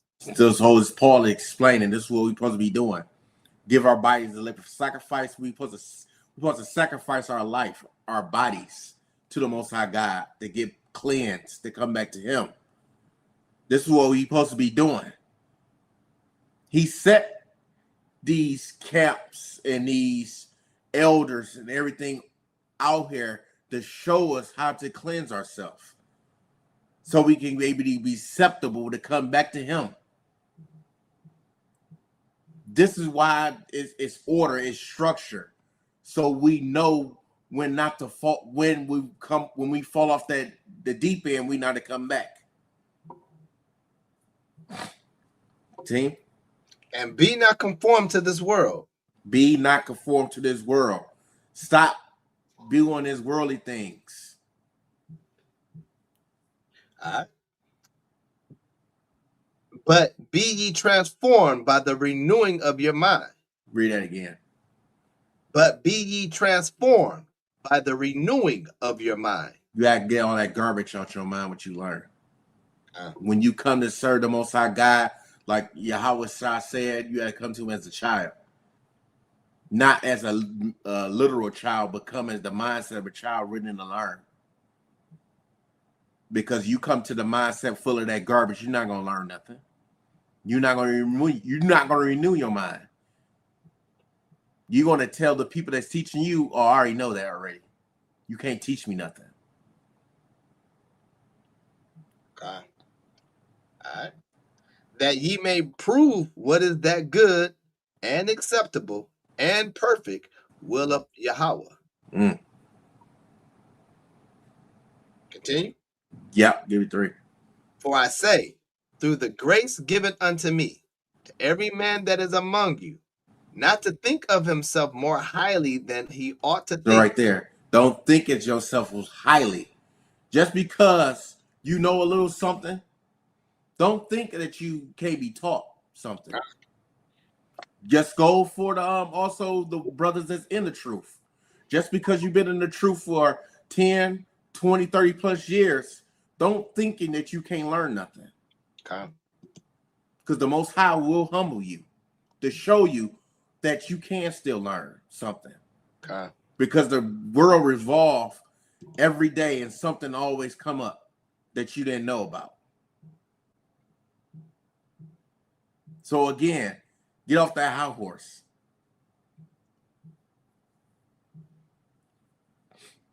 See? But to think soberly, according as Yahweh have dealt to every man the measure of faith. So we got to think soberly. We can't be out here being ruthless with our people. We got to be delicate with our people because they're lost people. Their mind is not structured right. Any wrong word could set them off. So that Christ was here as a lamb, speaking to our people, giving them understanding what you're not supposed to be doing. This is how we got to be doing our people. Again, like I said again, with Paul, where he said with the fruits of the Spirit, we got to be this way with our people. Because our people went through so much torment, they don't know how to really accept the Most High God. They don't know where even to start to learn about the Most High God. This is why the prophets is set up. So we can teach them to show them the right path to go down. Again, my people, we are not out there to yell at people. Even though to the people that we out there yelling and everything, you come to talk to us, we're going to talk to you one-on-one. So you get the understanding who you are. We yell out there so people can hear us. We are mighty men out there. We put our life on the line when we go out there to teach y'all. Y'all have no understanding of that. Y'all don't even put that in your mind. They don't even cross your mind probably. That we're putting our own lives on the line to come out there to teach y'all. We don't think like y'all will think. Because your leaders won't, you have no leaders of this day of time in the black community will go out there and teach the people. Name me one black leader right now was going out there to teach the people. You have none. Because once you get a black leader, they're going to shut him down. Only black leader that you have there is talking against the Israelites. You have none. That means something to our people that we have nobody to follow you. I mean, nobody to lead us out, give us a right mindset. That should be something. We need to stop and get out of that Western mindset that thinking somebody's going to come rescue us. There's nobody come to get you, but you need to come back to the Most High God. That's the one going to save you. Give me Deuteronomy. It's my last one. Deuteronomy 30. Starting at verse 1. All right. It's the book of Deuteronomy, chapter 30, starting at verse 1. And it shall come to pass, when all these things are come upon thee, the blessing and the curse, which I have set before thee, and thou shalt call them to mind among all the nations, for the Lord thy God hath driven thee. So right there, he's just giving the explanation when he gave us in Deuteronomy 28, the curses, the blessing and the curses that put on our mind. If we follow after him, we're going to have these blessings. If we fail to follow him, we're going to have these curses. He's telling us, he's giving a refresher, like, remember what I told you. Okay. And it shall come to pass, when all these things come upon thee, the blessing and the curse, which I have set before thee, and thou shalt call them to mind among all the nations, whither the Lord thy power hath driven thee, and shalt return unto the Lord thy power, and shalt obey his voice according to all that I command thee this day, thou and thy children, with all thy heart and with all thy soul. Then then the Lord thy power will turn thy captivity and have compassion upon thee, and will return and gather thee from all the nations, whither the Lord thy power hath scattered thee. Boom. That's what we're supposed to be doing. Obeying the Most High God so he can deliver you out of this captivity. Because he's the only one who's going to save you from this. He's the one that's showing compassion towards you once you come back to him. No one else but him. He scattered us for a reason. He scattered us to get our act together. If you don't get your act together, I'm going to do this to you. Until you get the realization what is going on. Until then, you're going to lose your inheritance. You're going to lose your land. You're going to lose your dignity. You're going to lose your mind. You're going to lose everything. Until you realize what you did. Once you come back to the remembrance who you are, start following after him, all things going to come to you. Because once you read this whole chapter of this, you're going to see all the good things will happen to us if we just continue to follow after him. That's the things that get skipped over when you go to your churches. They're going to give you bits and pieces, something to keep you entertained and attracted in there, and that's it. Don't make no sense. Okay. That's it, brother. You got something? Well said. I'm gonna leave it with this with you, because what you did, what you just brought out, this came to mind. I was gonna go to another chapter, but this came to my mind when we read verse 3, when it says that then the Lord thy God will turn thy captivity and have compassion upon thee, and will return and gather thee from all the nations where the Lord thy power hath scattered thee. So on a beautiful note, right? Let me get Revelations, verse 21. We're gonna start at verse 1, right? Because once we get up out of this place, right? When we get back into the covenant, which is our inheritance, when we get back to that, this is what we're going to be doing, right? So it's a temporary loss for right now, right? We temporarily losing, but we're winning in spirit, right? We may be losing in the flesh because we hate it everywhere, but we're winning in the spirit. So understand, when we're here where we at right now, brothers and sisters, stay in this truth, because this is why we're in it, because we're working to get to this place right here. Let me start at verse 1, bro. And I saw a new heaven and a new earth. Right? That new heaven is new rulership, right? We're going to be now, since we got our inheritance back, We're going to be back and ruling, right? Since we understand the law, statutes, and commandments, and remember what the scripture says, that we ain't going to never have to teach another brother. We just going to have it locked in our minds, right?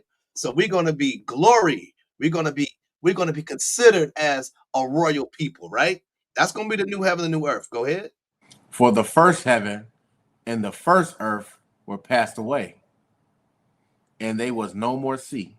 Right. So this is the first heaven and the first earth, right? This right here, right? That Esau's ruling in is going to pass away. And there was no more sea, meaning there's no more wars, right? The seas is a representation of a people sometimes in the Bible, right? So it's no more wars, right? Ain't no more war going on, right? Go ahead. And I, John, saw the holy city, Right. New Jerusalem. Right. We're considered the holy people. We the holy city, right? Go ahead. The New Jerusalem coming down from God out of heaven, prepare as a bride of heart for her husband. Right. So this is the kingdom. This is the Israelites in rulership, right? Now we got the rulership right now. This is what we've been waiting for. We've been going through all this hardship, all this dislike, and all this abominable things, all this hate committee that they push on the Israelites. And now we're finally here, right? Like if you really can spiritually vision it, this is what we hope that we see this, right? Because not everybody's going to make it. But to have the idea to create in your mind and the spirit that we hope that we can see this holy city, this new Jerusalem coming down from the Most High, what it's like to be a ruler on this earth, when the sisters are in order, when the men are in order, when we all walking together and we putting everything in subjective, everybody's bowing down to us. We ain't wearing these kind of clothes anymore, man. Right now, if you really think about this, man, we're not a beautiful people, right? We're not beautiful, right? We don't know what it's like to be really beautiful. We don't know that new glow. We don't know that spiritual outfit we're going to be wearing. We don't know about what the fringes really going to really look like on our garments. We don't know what these crowns on our heads going to look like and the tiaras on these women. We don't know what the men really going to look like. We don't know what the jury really going to be looking like. This is the hope we trying to get to right here, right? Go ahead. And I heard a great voice out of heaven saying, behold, the tabernacle of God is with man. This is Yahushua, right? Yahushua is the tabernacle. Go ahead. And he will dwell with them, and they shall be his people, and God himself shall be with them and be their God. Right. So Yahweh and Yahushua is going to be together, man. It's no ifs or buts. There's no delay on prayer anymore, right? We ask for something, it's instantly happening. We got to delay on things because sometimes we got to build up our faith. So therefore, we got to wait on certain things. In this kingdom, ain't no delay on prayer. This is like we ask for it, it's happening. Why? Because our faith is going to be so high up on the roof that we ain't going to even know that we living on faith. It's like faith is going to be so natural to us. It ain't natural in this body. It's a lot of worries behind our faith.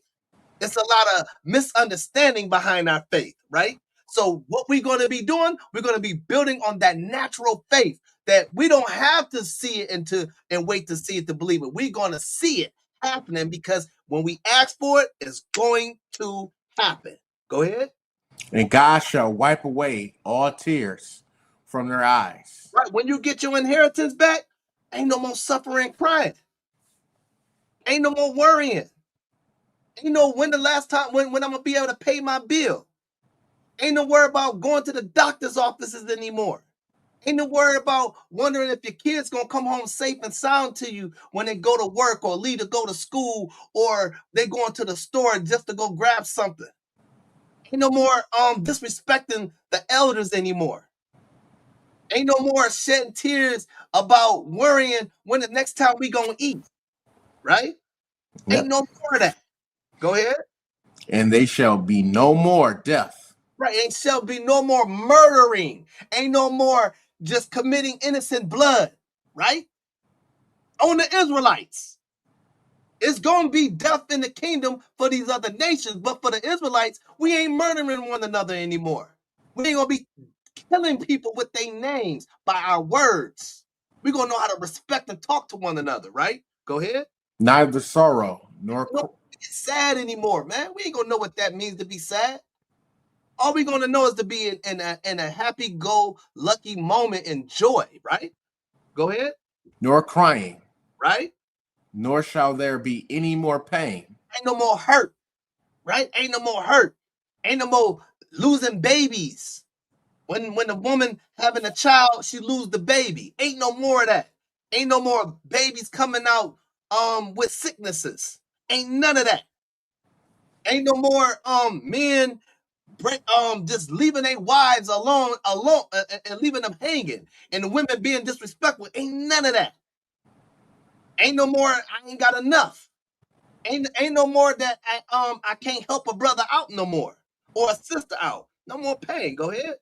For the former things are passed away. Because the former things that we living in around is present day. This is considered the former thing. This is because we lost our inheritance. Right? Now we American mindset Negroes. Right? We ain't no more. We believe that we ain't an Israelite, but we believe that we niggas and African Americans and Hispanics and Native Americans. Right? That's going to pass away when we're going to know who our rightful tribe is. Right? Go ahead. And he that sat upon the throne said, behold, I make all things new. Right. He's gonna refresh us. We're gonna be a refreshed mind. The mindset we have right now ain't nothing compared to the mind that we're gonna have in the kingdom. Because see, we think we know a lot just because we know a couple books and chapters. But think about when we're gonna know the book by heart without having to crack it open. Just imagine when you're gonna know word from word, and you ain't gotta tell your brother this, but you telling the other nations how to live their lives. The word is gonna be so well in our mouths to the fact that they're gonna think that we created it. That's how God is gonna make us look like we are the most glorious people that they can't help but bow down to see us when we open our mouths. And they're gonna always know to bow down to the Father. That's gonna always stand, right? Go ahead. And he said unto me, write, for these words are true and faithful. Uh-huh. And he said unto me, it is done. Uh-huh. I am Alpha and Omega. From the beginning and the end. beginning and the end. Uh-huh. I will give unto him that is athirst of the fountain of the water of life freely. And that's talking about the knowledge and wisdom, the laws. Anytime a brother and sister want to know it, you're going to get it. And again, in the kingdom, this is what I said. You no longer have to wait for you don't have to wait for that to happen. The faith is already locked in with it. So whatever we pray for, whatever we want, we're gonna have it. If we want more knowledge, we're gonna get more knowledge, right? Go ahead. He that overcometh shall inherit all things. There we go. You're going to inherit all things, everything that's in the covenant, everything that's in the land, whatever the Most High put you in, right? So it ain't going to be no more single sisters, ain't no more single brothers, ain't no more whoring around, right? That's going to be beautiful. It's going to be a multitude of beauty of our people growing into families, having nothing but children, growing after that, being great grandparents, right? We don't know nothing about that, right? You know what I'm saying? It's right now in this day's time. Sure, you lucky to be a grandmother or a grandfather in this days of time. Your grandmother at 30-some years old nowadays, man. Or a great grandmother, I shall say. You know what I'm saying? Because why the kids is getting locked up? These kids is getting killed so that they're losing their inheritance. Right? Go ahead. And I will be his God, and he shall be my son. Mm-hmm. But the fearful, the ones that don't want to keep the commandments, right? Go ahead. But the fearful and unbelieving. I don't believe it's truth, but we've been talking about trying to reach out to you. You don't want to listen. And to the people that's in this truth that don't want to put in the work, those that don't want to look at classes, those that don't want to pick up their Bible, they're going to be considered as the unbelieving, thinking that I believe what I believe, and I don't need no more growth into this, right? I got this in the bag, right? Go ahead. And unbelieving and abominable. All the pork eating and the shrimp, lobster, crab eating suckers that's eating that stuff, that's an abominable, right? Go ahead. And murderers. People that kill innocent people for whatever reason, right? Go ahead. And whoremongers. Want to whore around, not marrying, right? Just want to lay with this woman, lay with that woman, or lay with that man and lay with that man, right? Not even trying to make commitment, right? Even And when you do make that sexual commitment, that's your bond right there. That's Yep. who you're supposed to lock in with. But instead, you know you don't want to be committed to that. You're just trying to get pleasure. So you move on to the next person, right? You become a whoremonger, right? That's the men, right? The men love doing that. Love to put numbers on a woman. Oh yeah, she number 10. Yeah, I hit that. Yeah, I did that. Yep. That's the 10th person I'm with. I'm about to go to number 11. Now we calling you a number. But see, that ain't gonna go into the kingdom like that, right? Go ahead. And sorcerers. Like I said earlier, the music, right? That's full of witchcraft and sorcery. Constantly hearing the songs over and over and over that's playing in your head, and then you start acting on that, right? Go ahead. And idolaters. Right. Constantly worshiping other gods or devices. Go ahead. And all liars. Liars, right? That Israel's a bunch of liars. Can't tell the truth. Nothing. Break a vow quick. Hey, I'll be over there tomorrow. You know good and well you ain't coming tomorrow. Just lying. God. Man, I was gonna come. For no apparent reason. We just love lying. Just so we can sound good. And then what we do when we find out you ain't gonna be able to make it, you make that excuse. Man, dog, man, I was knocked out, man. I was busy, man. I was so busy. Man, we come with so much excuses and lies, man. Yep. Ain't gonna be like that in the kingdom, though. Right? Because you ain't got time. Ain't no excuses like that. Ain't no more sorrow and weary. You ain't gonna be tired to not to make an excuse to help your brother. Brother need help. Oh man, I got this going. Man, you got a lot of time. You got slaves. Tell the slaves to go do it, and you go and help your neighbor. You ain't got no excuses now. Right? Go ahead. Shall have their part in the lake which burneth with fire and brimstone, which is the second death. Go ahead. And they cut. Verse 10. Verse 10. And he carried me away in the spirit to a great and high mountain, and showed me that great city, the holy Jerusalem, descending out of heaven from God. Having, well, you want 11? Yep. Having the glory of God, and her light was like unto a stone most precious, even like a jasper stone, clear as crystal. And had a wall great and high, and had 12 gates, and the gates 12 angels, and names written thereon, which are the names of the 12 tribes of his children of Israel. Hey, that's our inheritance, the kingdom. This is why we here. This is why we want to be committed to these laws, statutes, and commandments. Because if you can vision that place where we ain't got to worry about bickering and talking bad about our neighbor and just loving one another and have full of richness, have Yahweh there, man, we could pray to the Most High and have that strong connection that we never really felt, you know what I'm saying? Because we feel our connection with God through faith, but when we know, what we see, and what we feel is going to be totally different from having that type of faith. That faith that we're going to have be so high up in the sky that it ain't nothing stopping us. Well, we can have our own food now. We ain't got to worry about them. We ain't got to worry about relying on them to say something to us. They gonna be waiting for us to say something to them. During our feast days, ain't gotta worry about no Christmas time, seeing that big depressing time, that Thanksgiving time, that depressing time, that wicked Halloween, that wicked Easter, the wicked birthdays and all that. Man, the celebration within itself in Leviticus 23 is gonna be the best time where we can enjoy it in our gates. And I land there, brother. No, good one, brother. Good one. Good one. I just pray that